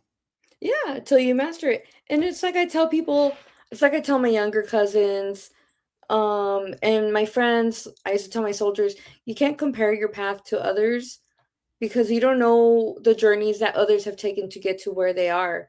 And so don't think you're you're not as good as like or you're not to the same standard or don't think other people are better than you. We're all the same, but we've all taken different journeys to get to the path that we're at the moment, Right. you know? I don't think I'm And better than anyone. I see everybody as my equal, so and the other thing is, so I get how cool it sounds to say, yeah, I operate in space or I have been on different worlds and doing peace talks or fighting battles or, mhm. skirmishes or, creating worlds. All of that sounds really cool and everything. But as cool and everything as that sounds, if you have not actual knowledge of it, don't claim it because we know real quick who does and who doesn't have knowledge of it. And I used to, talking about a TV show, one of my favorite shows that wasn't really sci-fi related, but was like my favorite I watched growing up. That was The Highlander. I love the Highlander. And the fact that they could sense each other Yes. around, I was like, "Damn, we need that." Yes. We need that skill with the SSP and everything. Find the needle in the Sensing haystack. Yeah. each other, and then it's like and some people have told me we do have that ability, and and I look at well, do we? And then I'm like, well, like you and I cross paths. What are Mhm. the odds? Mhm. Julia being in the UK crossing paths with us over here in the US, Mhm. what are the odds? Yep. And so there must actually, I kind of feel like there must be something around. And I think so I too. I have a friend who, if she's watching, I'm not going to say her name, but she has recently reached out to me and was like, "Hey, I talked to this person who was in the programs, and some of it, it's like when I heard it, it was like that could be me."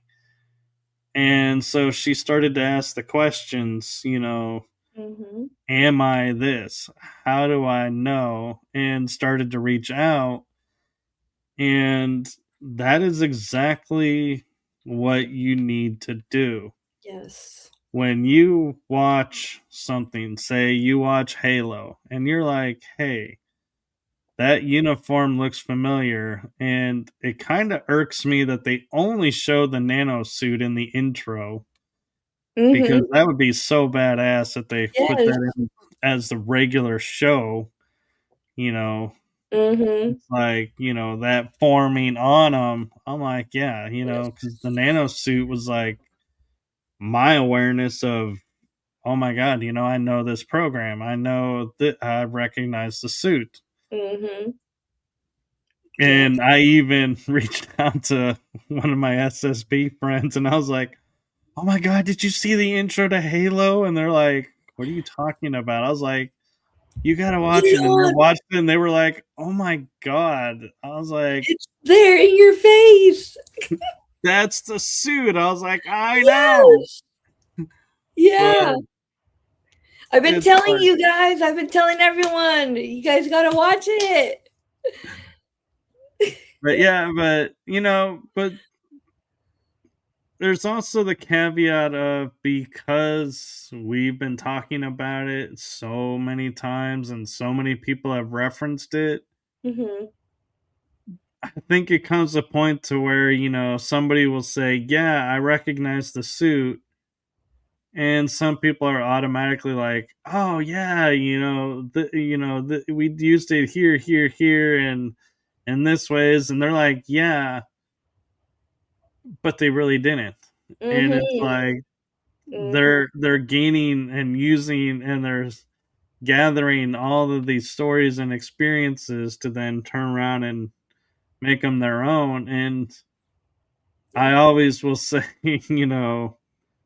there's no glory, there's no medals, there's no pension, there's no accolades. We don't go into a restaurant and I know Way this is better in going the to sound day. kind of cold where we walk into a restaurant, no one's going to offer us free coffee or anything, No one's gonna buy your lunch. but the people who actually serve, they deserve that accolade and they deserve that, recognition. And the true people that are in all of this don't do it for those accolades. It's like the soldiers who really persevere in the military system aren't the ones that are in it for themselves. They're in it for the person next to them, keeping them safe and keeping their families safe and those around them. And they're constantly, making decisions of, yes, I'm, in this building taking fire. And if I step outside, yeah, I could probably drop 3 or 4 of them before I fall.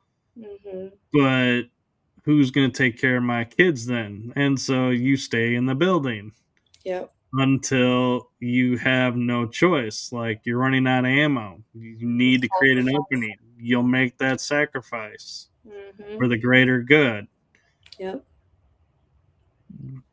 And the ones who are in it for themselves, they'll find action and they will do, as I like to affectionately call the quote unquote dumbass stupid move, and they'll be dropped.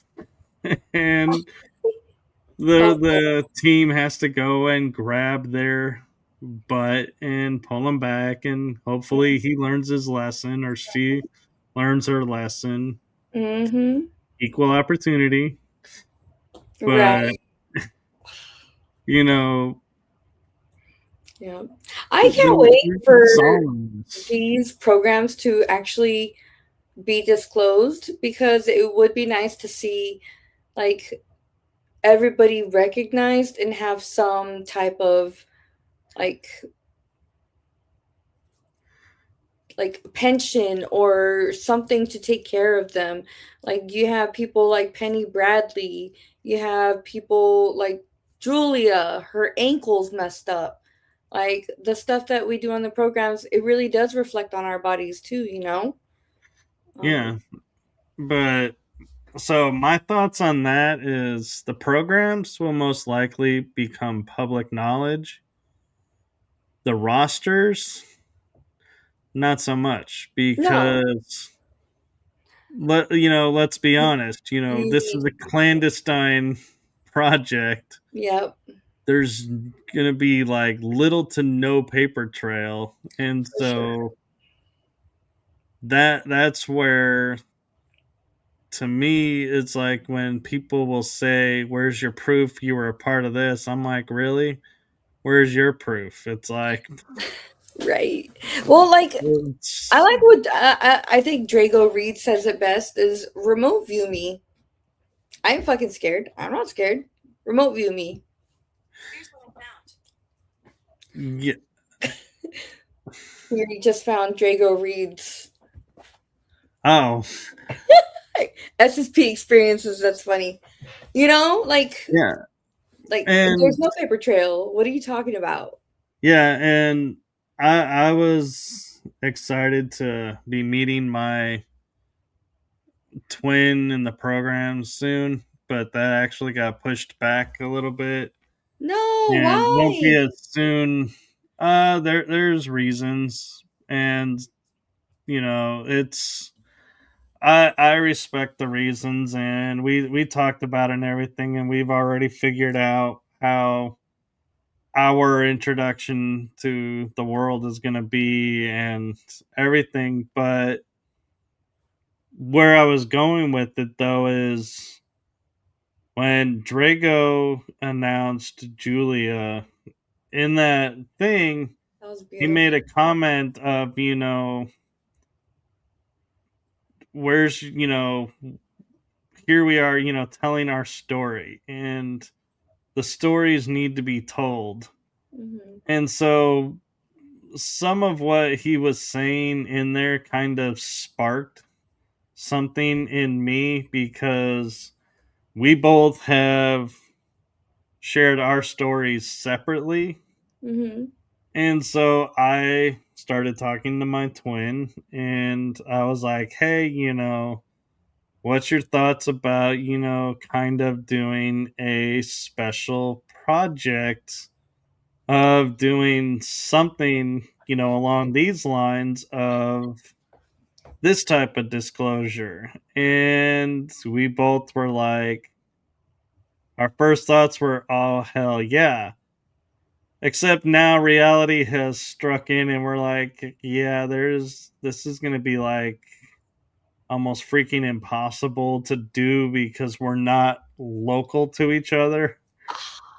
And so we're like, yeah, I'm not sure how this is going to work. And so I'm like, yeah, we're going to be like, it's almost like it's going to be like, okay, here's my part, ship it off to my twin and be like, add your part, ship it back.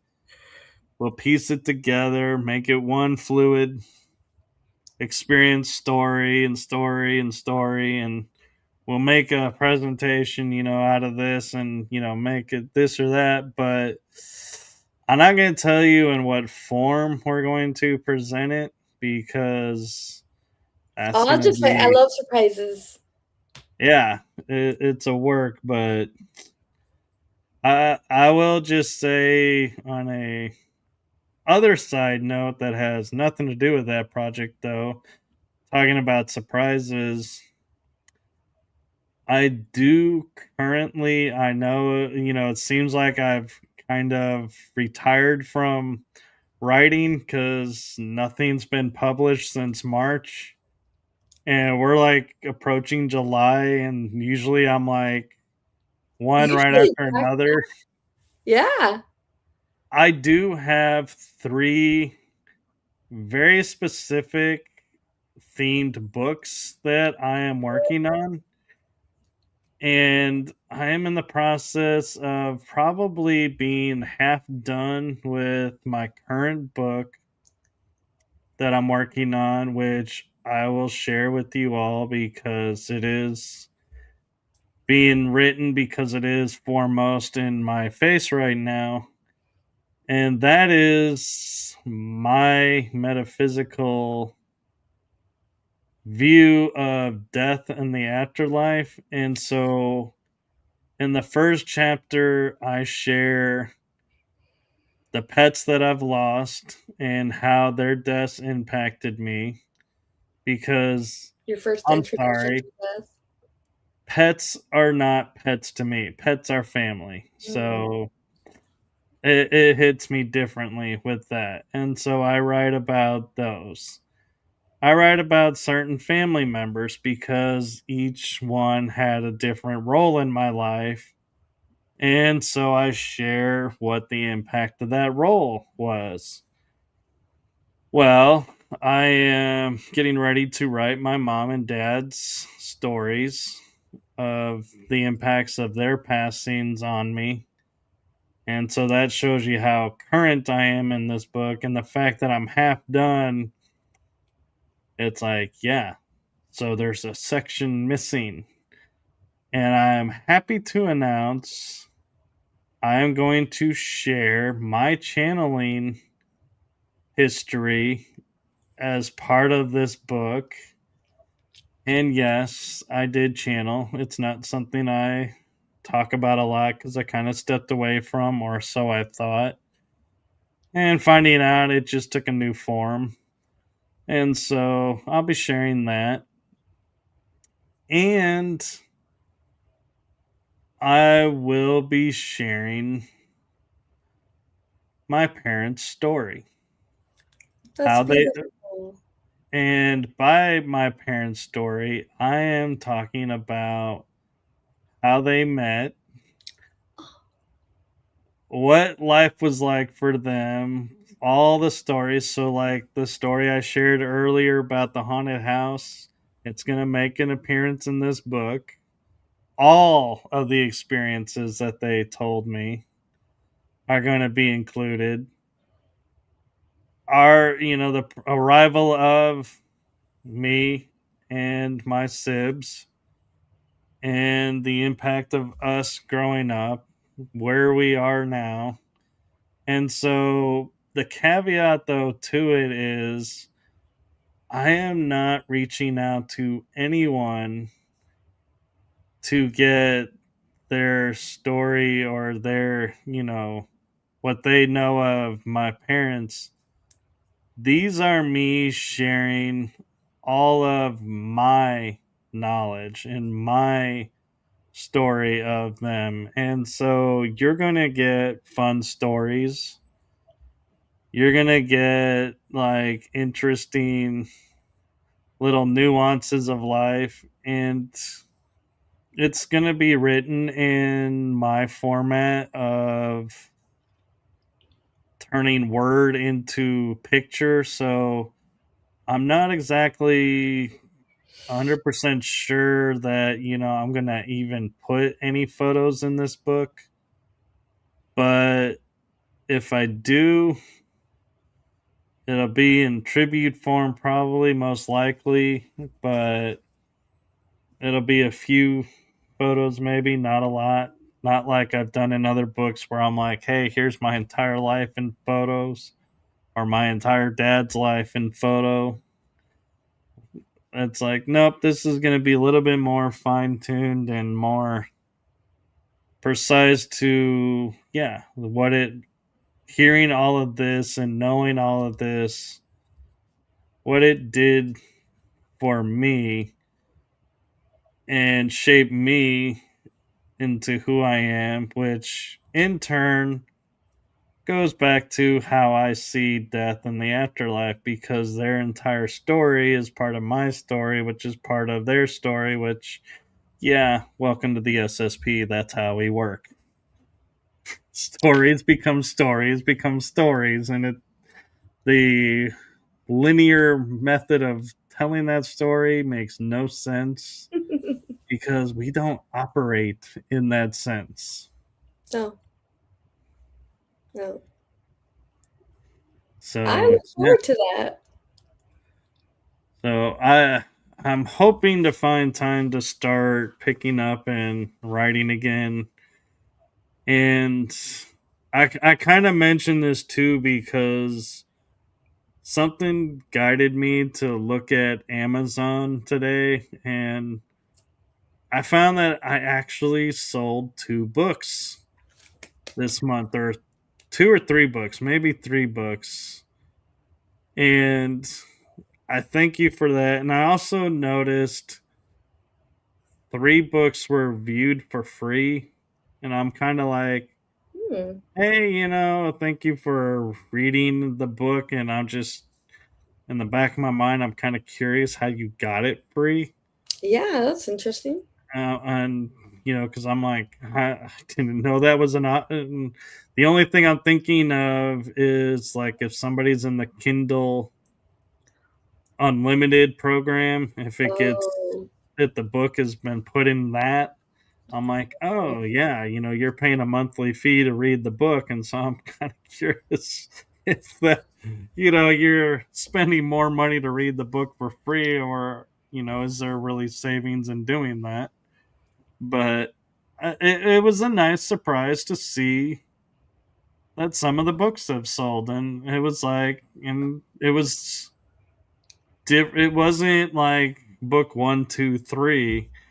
It was like different random books, and I was like, I love that because that was my intention. Was you read the variation of my story that you're interested in, and you can skip the rest. yeah. So, yep. And so the other two books, I'm still going to keep those stories to myself right now because those are topics that I got to figure out and figure out how I'm going to work them in as full books. And I might actually even break my tradition of doing hard copy, soft copy, digital version. And those two books, I might just do soft copy and Kindle and not do the hard copy because the subject matters. I might just make them standalone, no addition, no anything added. And just FYI, I don't, throw things in the book just to make page quota. No, everything that I put in the book flows to that topic. And so, as much as we're talking about, oh, I'm adding this, and it doesn't seem like it's going to tie into the theme of the book, it will. It Just will. wait. Mhm. Yep.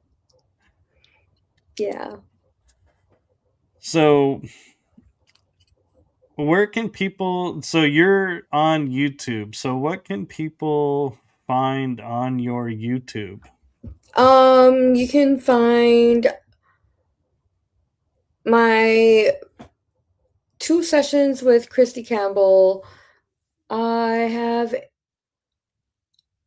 I don't know, Julia Anchor Havens, my interview with her, my one interview with Rob from Typical Skeptic, and I have the channeling through art with Mia Starfire. I have it in my email. I just have to upload it.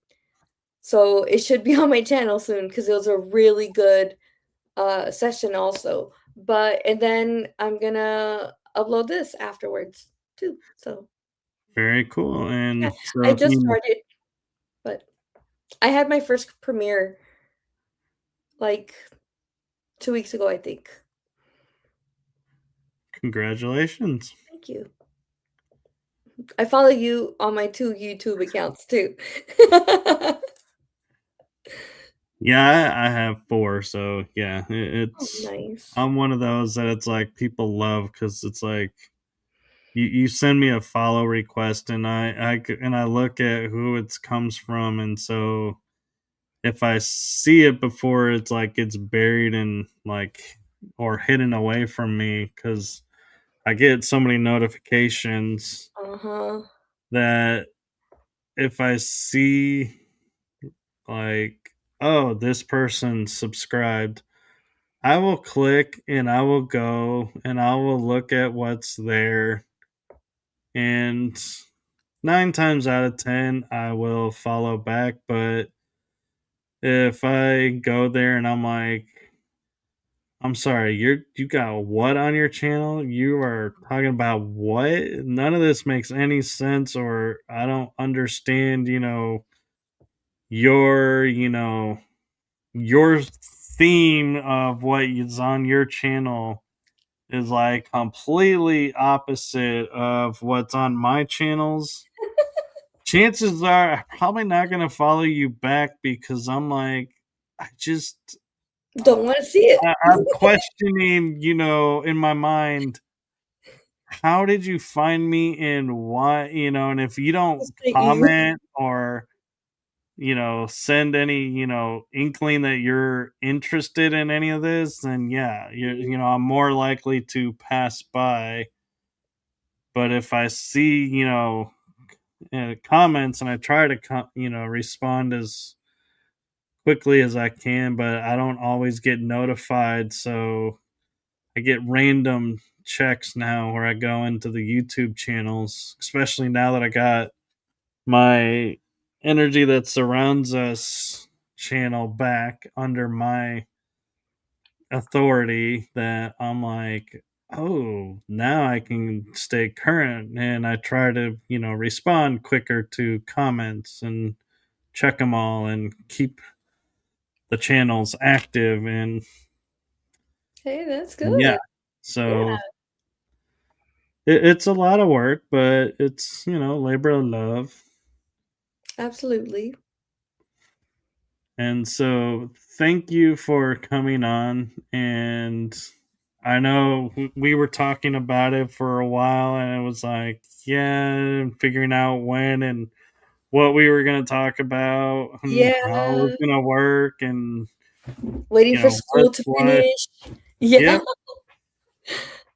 Yeah. Well, thank you for having me over. It was a great Yeah. talk. It's always great talking to you on the phone, FaceTime, whatever. Oh, Here. yeah. I appreciate it.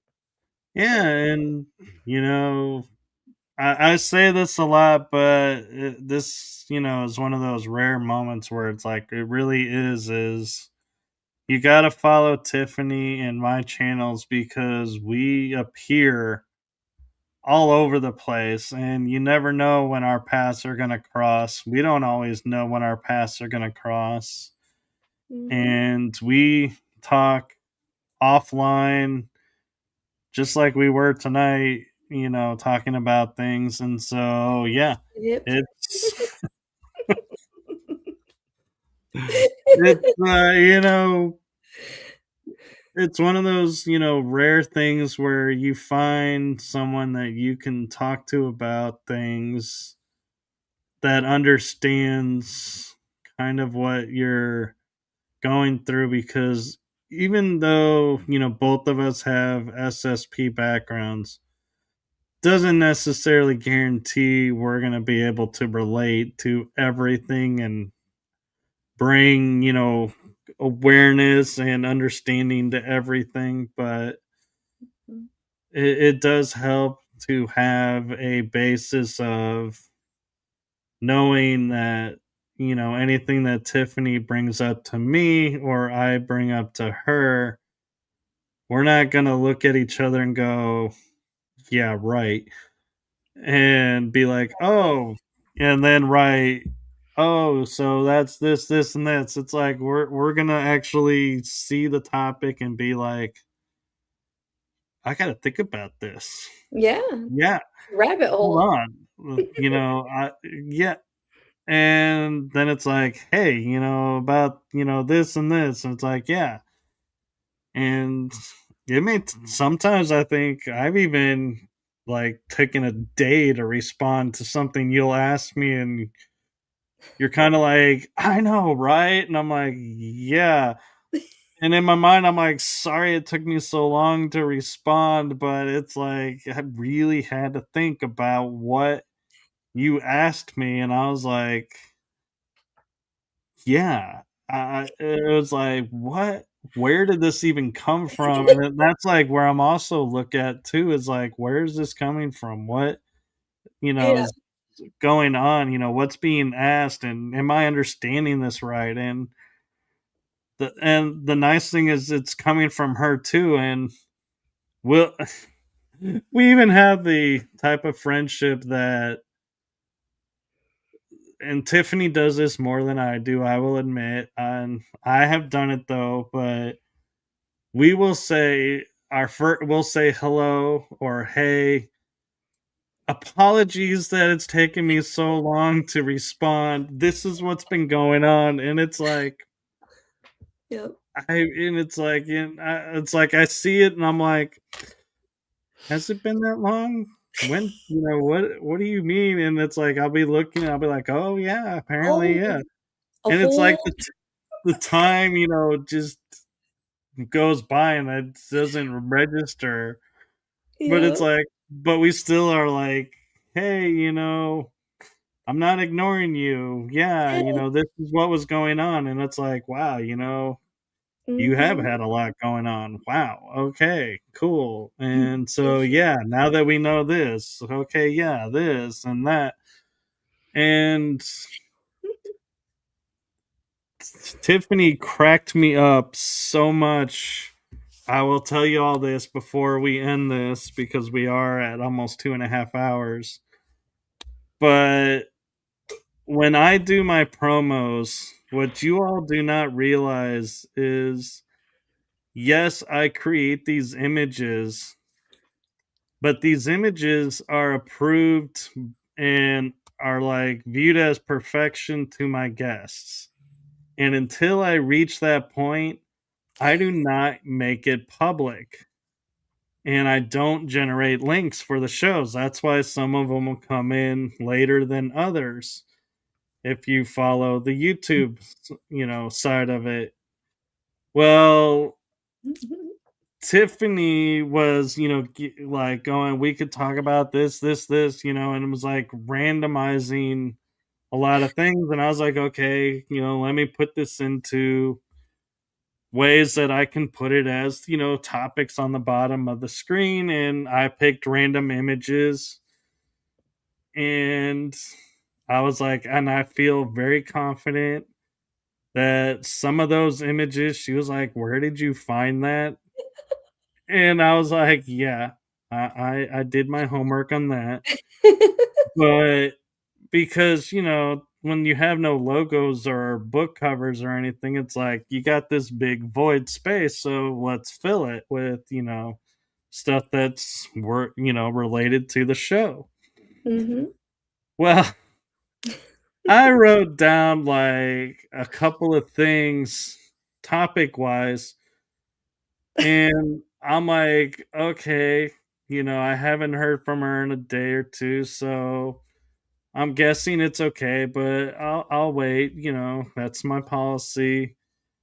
And then she goes, "Hey, this is great, except this doesn't fit. This isn't me." And I'm like, "Oh, well, you said this part." "Well, yeah, that is a part, but that wasn't because of this." And I was like, "Oh." And then Costume she's like, change. "Oh, well, I'm actually classified as this." And I'm like, "Okay." And so I write it up and she's like, "No, that's not what that means. It means this." And I'm like, "Oh, okay." And I'm like, "This is great. I'm getting, this down. It's going to be perfect and everything." Well, then Tiffany decides to pull a Tiffany. "Well, it's really great, but I'm not quite so sure about this, but I don't want to keep making you change it, so it's okay." And I'm like, "What's the change? Just tell me the change because I had the screen open. I'm right here."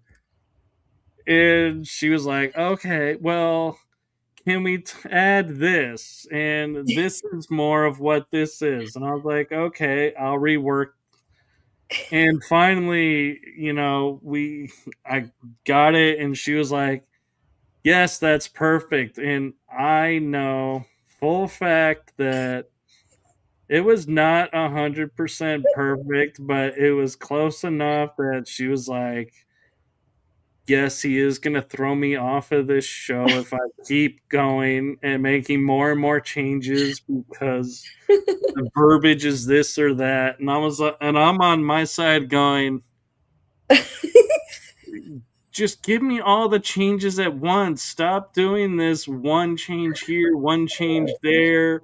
Just give it to me all at once." And so, yeah, we were having fun with the thumbnail image, and I had to keep reminding her. I'm like, "I don't make this public until you view it as perfect." And so she was Mhm. like, "Well, in that case, if you can do this one little last change, then I can say it's perfect." I'm like, "Okay." Finally got there. I think we went back and forth like 7 or 8 times. He did. Yeah. And I'm sitting there and I'm like calm as can be, making the changes. And she's like, "I know you're hating me right now." I'm like, "Why? You're the Why am patron I saint hating of you?" And patience. yeah, and she's like, "Well, I know this is irritating you that I keep changing this." And I'm like, "No." What would irritate me more in actuality is if something was wrong on there and you don't say anything and then are like, and then it goes public and it's like, "Oh, yeah, this isn't, I don't actually qualify for this title." And it's like, "And so you let me do Why that? didn't you Why? say it? Yeah. You let me go public with it? Why?" That's why you And, proofread. but yeah, but yeah, it was so funny going back and forth and being like, "How's this?" And I think I even finally stopped saying it, and I just started just sending the images and was like, "Stop Mhm. asking questions," and being like, "Okay, is this it now?" Yeah. And I think like I probably was at the point though, in all honesty, at the eighth going, "Oh my god, I don't know what's left to change, and seriously, if you come up with something, I'm gonna be like, if it's a freaking spelling error, so Oh. help me God." I'm like, We're not going for a record 10 changes here." But I'm like, I want the information to be right. And so it's like, I'll do the changes, but I also have others going on. And so it reaches a point to where if Mhm. I got to leave yours to prep another one, it's like, Yep. "Oh, I can't." I can't Once change I it. Yeah. change it, it's like I really can't go in and quickly make the change. I gotta rewrite the whole thing. Mhm. And the funny thing is, I have the calendar on my website now that has all the episodes. I forgot to copy the topics from the thumbnail to put on the calendar so it would match. Oh And no. I had started doing two, and I was like two thumbnails ahead, and I was like, I went and clicked, and I was like, and so I had the image open, and I hand typed on my calendar the thumbnail topics to the topics on the calendar so they would match. And Oh if my I capitalized in one spot and lowercased it in another, I was like, nope, we're capitalizing this, lowercasing this. yep. And I was like, and this is why I copy and paste them before I start the next one. This is Mhm. my fault. This isn't anything on Tiffany, but yeah, it's one of those fun You're like, little thanks, Tiffany. work things that goes on that it's like, oh, there's just so many places to type Mm, things. And you actually are now officially on IMBD. what? Not listed out by name, but your picture is on there because I post all the episodes to a show page on there. Oh, that's really cool. So your thumbnail is now immortalized in the movie database. Oh, wow. Well, those 7 or 8 changes were worth it, weren't they? And the topics, as long as it fits within the criteria they're sizing, is listed as Mhm. the show synopsis that's new for this season. So yeah, if you're ever on IMBD, go and check it out, and feel free to give stars. Will do. Really cool to have people rating it besides me because I gave my shows 10 stars. I'm not gonna lie. I'm not Yeah. gonna downplay myself. No, of course not. I'm gonna send all my friends there.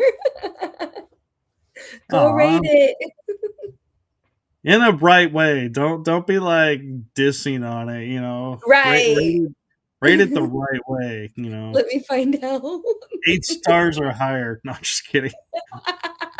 None of this 5-star crap. No, Right. I'm gonna tell my daughters I'll buy you Starbucks for each 10 star.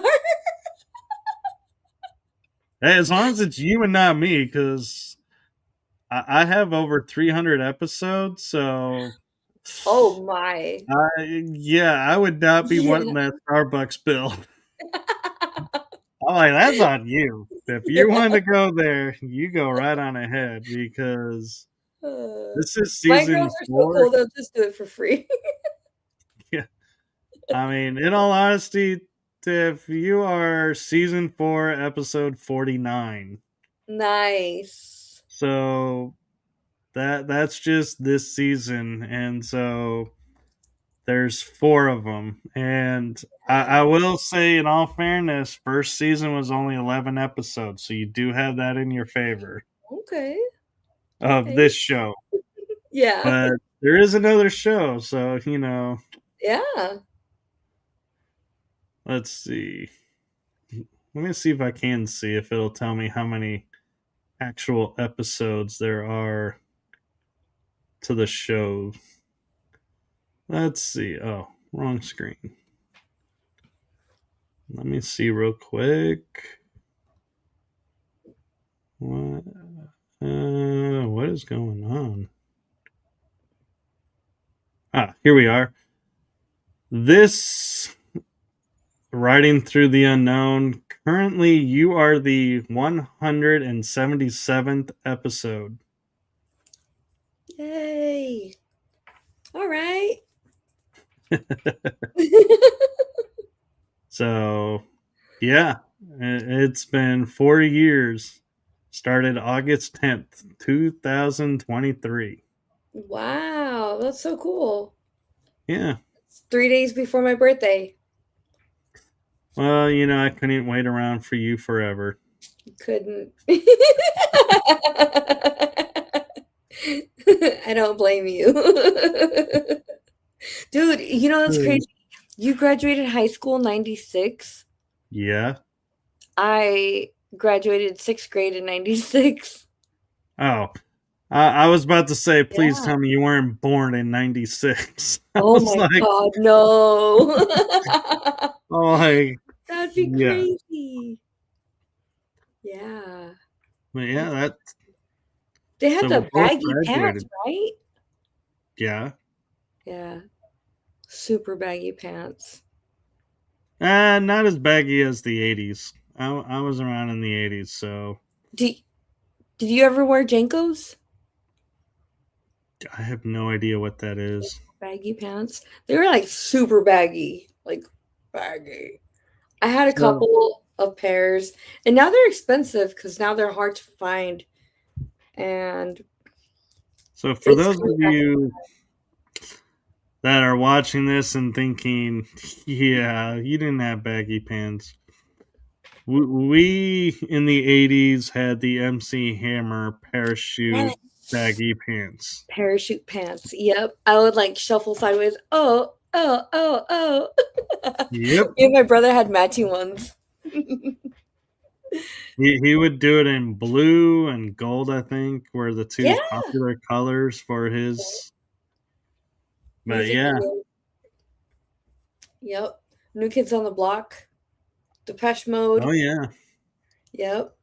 oh, the Oh, right oh, stuff. oh. Yeah, I love it. I I had in the '80s a New Kids on the Block birthday party where my parents got on pay-per-view one of the concerts of New Kids on the Block.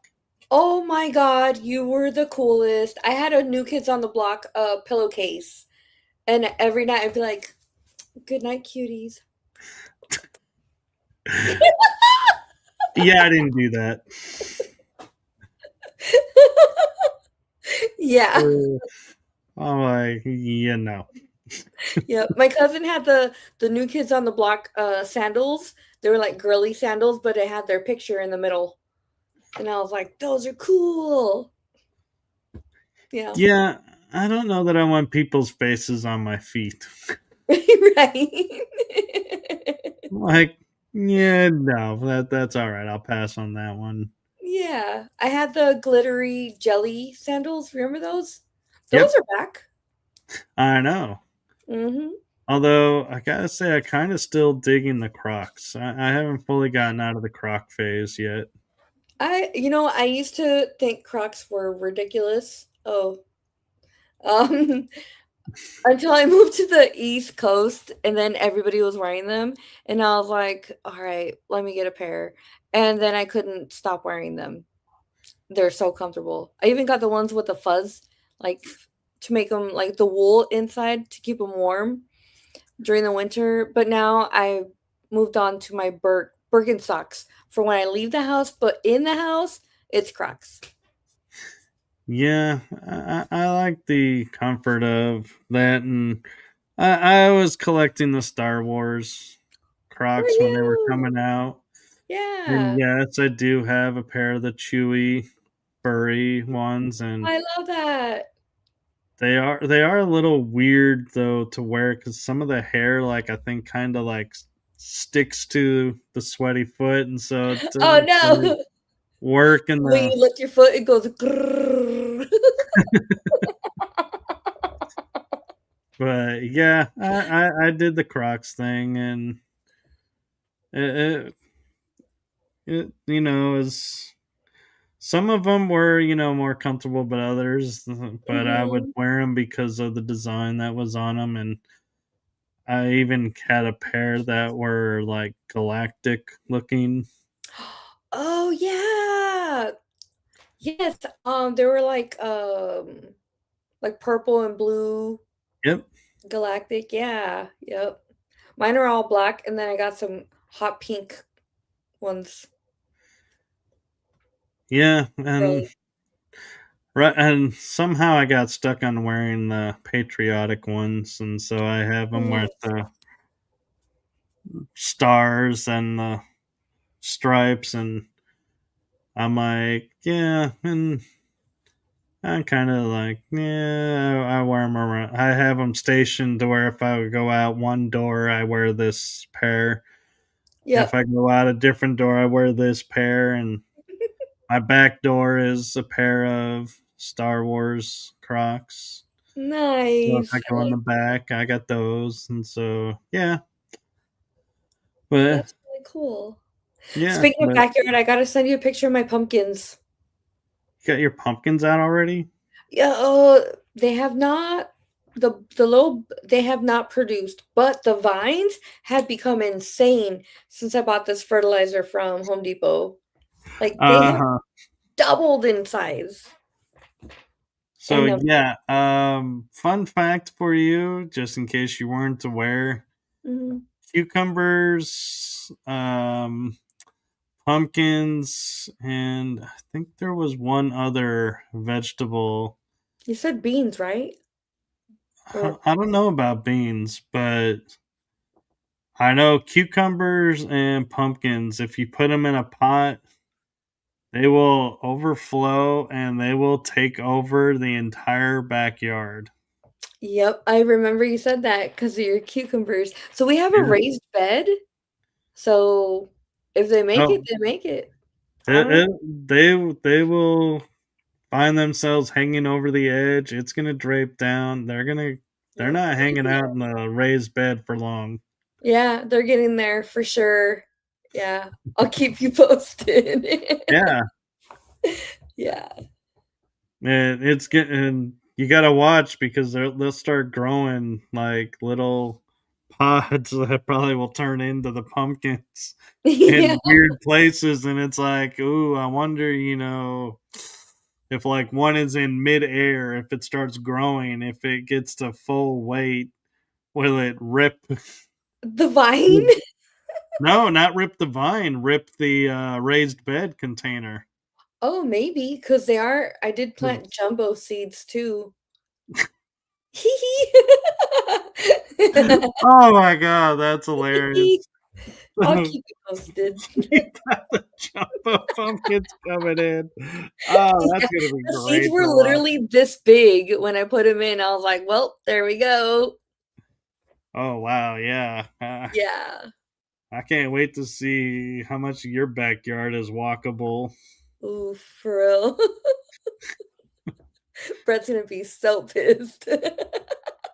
That and what's gonna be funny is that they start growing up the fence and over into other people's yards. Exactly, into the farm behind us and the neighbors' yards, yeah. Be like, We're getting infested by these jumbo pumpkins. Where are they coming from?" Oh, Tiff's gonna From be there. I Ohio, have no idea. couldn't tell you. I'm like, I don't know. They came across our raised bed too, and they're spraying across from our house too. We don't know where they originated from. That'd Mm. be fun. Good times. Oh yeah. Yeah. All right. Well, it is great talking to you, and I gotta call this one because it is getting close to midnight, and Yes, sir. got early morning tomorrow. Got stuff to wake up for, and yeah, Yep. Same here. I'm I worked out at home today, but I gotta make it to the gym tomorrow, so yeah. I'm not going to the gym until Wednesday, oh yeah, that's right. right Wednesday. before showtime. I'll be back. Ooh, that's right. So yeah, and I gotta figure. I think I'm supposed to be working arms too, and so that'll be interesting. Oh, very nice. Okay. But oh yeah, tomorrow's an early show for me, so yeah, I'll be able to chill at night. Cool. I'll watch. I will watch. I know I was missing in action all last week, but that's because Brett was he had a week off, so family time. Yeah, I'm back. well, cool. And so yeah, so stop by anytime, and I will try and stop by and check out when if you're ever live, what's going on, and chime in and be like, "Hey," Yeah. and I would love that. you know, it'd be really funny to do with some of the people in the SSP community. Huh. Bring back from I don't. You might be too young to remember this, but when Scream came out, it was with the phone call, phones were Waza. coming out. Yeah, the what's that? Waza. Like, dude, like periodic Ghostface. Yes. people on the SSP and just film it and just be like people just randomly pop it up on on screen on a live and be like, what's that? I would love that. We totally should coordinate. But yeah, I tried to bring somebody on a live feed on YouTube and it didn't work for my channel, and so I don't know how to do it. And apparently like only certain people can bring my profile on to a Facebook live, so I don't know how it Oh, would work. I don't know. I've never tried, and I only did my first premiere last 2 weeks ago, maybe. I don't know. But if I figure it out, I'll tell you. Yeah, well, we'll have to figure that out, and Yep. it would be funny just to like just just get random people and just Just do pop it and be in. like, That's it." And then once they're like, they come in and they do it, and then they pop off, and it's like, Yes. that's it. Just a what's up, That'd be so SLP cool. style, and just see, who'd be like willing to like do it and be like, and how many people would be like, no, like it's Well, okay, it would be fun. Count me in. yeah. I think Wizard Wickus would be down. Oh yeah, I think he would. Julia. We probably would have to explain it to her. She'd be like, You're wanting what? What are we doing? you want me to say that? But I think Or, she would. What if she yeah. hosts? Well, we could host it like a show, but we would have But I do to want to hear her say it with her accent. say the well, saying it, yeah, but we would also have to coordinate, bringing people up on screen, and Mhm. we're limited on how many people can be backstage at a time too. So we would have to figure out how to get a green room for that, because depending on how many people wanted to partake, Mhm. and figure out, are we just recording this just for, you know, some fun, and we're just, popping in saying what's up and popping off, and you're like, that's it, you're Mhm. done for the night. We could do it for fun, but it would be nice to air it. I know Christy Campbell would be so down to Oh yeah. be like, And yeah, Patty Paparazzi yes, might Patty, love it. definitely. Sean, I can see Sean doing it. I don't know. Sean's kind of getting into doing his thing with his digs and everything, and so I'm not so Yeah, sure he's really, into the programs anymore, but that's okay. I still think Drago might be just fun for to the have oh, try it. Jago for sure. Yeah. I think Sean would do it because it would be like a fun team thing, you know? Yeah. We'll have to, pull our resources and ask who we know and be like, hey, are you down? Yeah. And figure out a time we can do it and just be like, yeah. Yep. And it's just a video of just momentary fun. Quick Poppins. Yeah. You know, I have to give major props to Julia because that woman is more dedicated than me per se into like streaming because she will wake up at 3 in the morning to do a live stream with us here in the US and carry on to go about it like business. But if you get me to try to wake up at 3 in the morning, you're not gonna get me. You're gonna get Patricia, who's mean and sleepy. I've told you I'm a sleepy girl, but I get mean. Even Brett knows, do not fucking wake me unless it's worth it, Yeah. because I am mean. Like, You too? No, I'm like, you're talking about how much she streams, and I'm like, have you been? You have been missing apparently my show for a while. No, but I'm saying like because of the time difference, she has to wake up earlier, you know? Well, To okay, match our times. she. It's not necessarily always that. It's some of it too is because she's moderating so much stuff that that's the time when nobody else is running, so she can do her thing. Then she does her moderating and then does her thing Mhm. again and kind of goes back and forth and finds the slot for it. Yeah, and she wakes up at 5 in the morning to live stream. I love catching them, I I have but a show that I'm working with a guest, and if I was to do it live streaming, I would have to be up my time to be her evening would be 3, 4, or 5 a.m. in the morning. the one in Greenwich?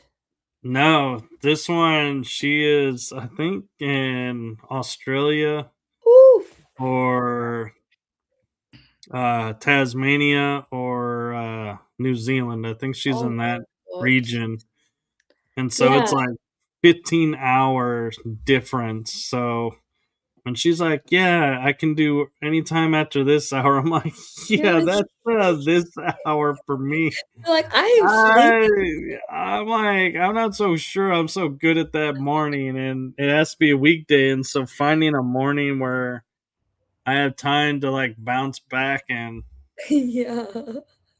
from it, it's like a little challenging right now, but I am determined to make it happen. So I am going to either pre-record or make a live show at an obscene hour in Yeah. my situation. So if nobody is awake and watching, I totally understand. But I just might be on if I don't take my sleeping pill that night. I don't sleep uh, unless I'm on something. yeah, I'm trying to decide if I want to do a pre-record and use it and as an episode, in case somebody cancels, Oh, I yeah. can bump it That's a ahead of good idea. schedule or Mhm. give it a assigned time. But yeah, and Take the evening off that day. Like, if something falls through, I do that that actually. If I have a pre-recorded show airing, premiering live, I don't watch the show. I will be honest. would Even if it's me, being premiered, I don't always like to hop on and watch because I start to get nitpicky on myself. And so I'm like, yeah, I'll start to look at myself and go, oh my God, what was I thinking wearing that outfit? Or why did I say that comment? Or where did that come from? And so Aw, it's don't beat like, yourself up. You're a good host. oh, I'm talking about is Good. more of that as being like the guest. It's like Oh, I'm okay. like, yeah, I blubbered that one out and don't know why I went on that rambling tangent. Shouldn't have done that. It's okay. But It'd be yeah, like sometimes. hosting, yeah, that's a different ballgame. I'm like, am I going to be awake enough to ask the questions and Uh-huh. bring the information in and be my jovial self, or am I going to be like, huh? What? What are we talking about again? What was yeah. What's the subject? Like, yeah, I'm hopeful that it'll work, and if it's meant to be, it'll work, and if not, it's just a matter because of the time zone. It just Mhm. isn't possible. But uh, I tend to, as a host, go the extra mile to make it happen. So Yeah, just know at some point, yeah, if you ever see, it'll probably most likely be pre-recorded, and you'll know it's pre-recorded because it'll say pre-recorded. Hmm. But also the fact of I'm not there. Yeah. Probably sleeping from getting up so early to do it, Uh-huh. but I will show up and I will be my normal host self. I always manage to pull it off, and so when the divine time hits, it'll hit. You got this. Yep. And before we hit 3 hours, I am going to say we seriously need to call it a night because Yep. we both have things to do and we Yes, have. I do. I need to be fully functional in the morning. So do you. I just need to be functional. I don't need to be fully anything. There you go. That can come later. But I hope you have a good night. Thank you for having me on. Yes, You're and awesome, as we'll have always. to get you back on again for some future episodes too. Yes, sir. All right. And with that, I'm going to say from my heart and the heart of my shows to you, thank you for what you're doing for humanity. It's seen, felt, heard, appreciated, and not only that, but thank you for your service in both factors. And with that, I'm going to say good night. Good night. Thank you for everything. Love you. Love you too. Bye. Thank you for your service too. Thank you. You're welcome. We can't fully function without you. You make a difference. Well, we could. It would just be a little more awkward, but yeah, I'll take it. Oops. Who's gonna get us out of a firefight when shit hits the fan and we're cornered? You know? Yeah. I'm good for those moments. Yeah. All Pop it in right. and be like, hi, remember me? That's right. Or, yeah, you didn't know I knew these people, huh? Search your Mm-hmm. scanners, see what you pull up about me. Yep, yep. Let's see the tears and let's see the horror. Yep, yep. Get your data pads out. And now you die. Oh, yeah. All right. All We got right. a minute and 30 seconds. Oh, I haven't even played the outro yet. Oh, all right. Good night. So, good night, everyone. Good And night, everyone. Thanks for watching. yep, and we will see you for the episodes tomorrow at 4 o'clock Central Time and 2 on Wednesday, 1 on Thursday. So, stay tuned and just keep following along so you don't miss a thing. Good night, everyone.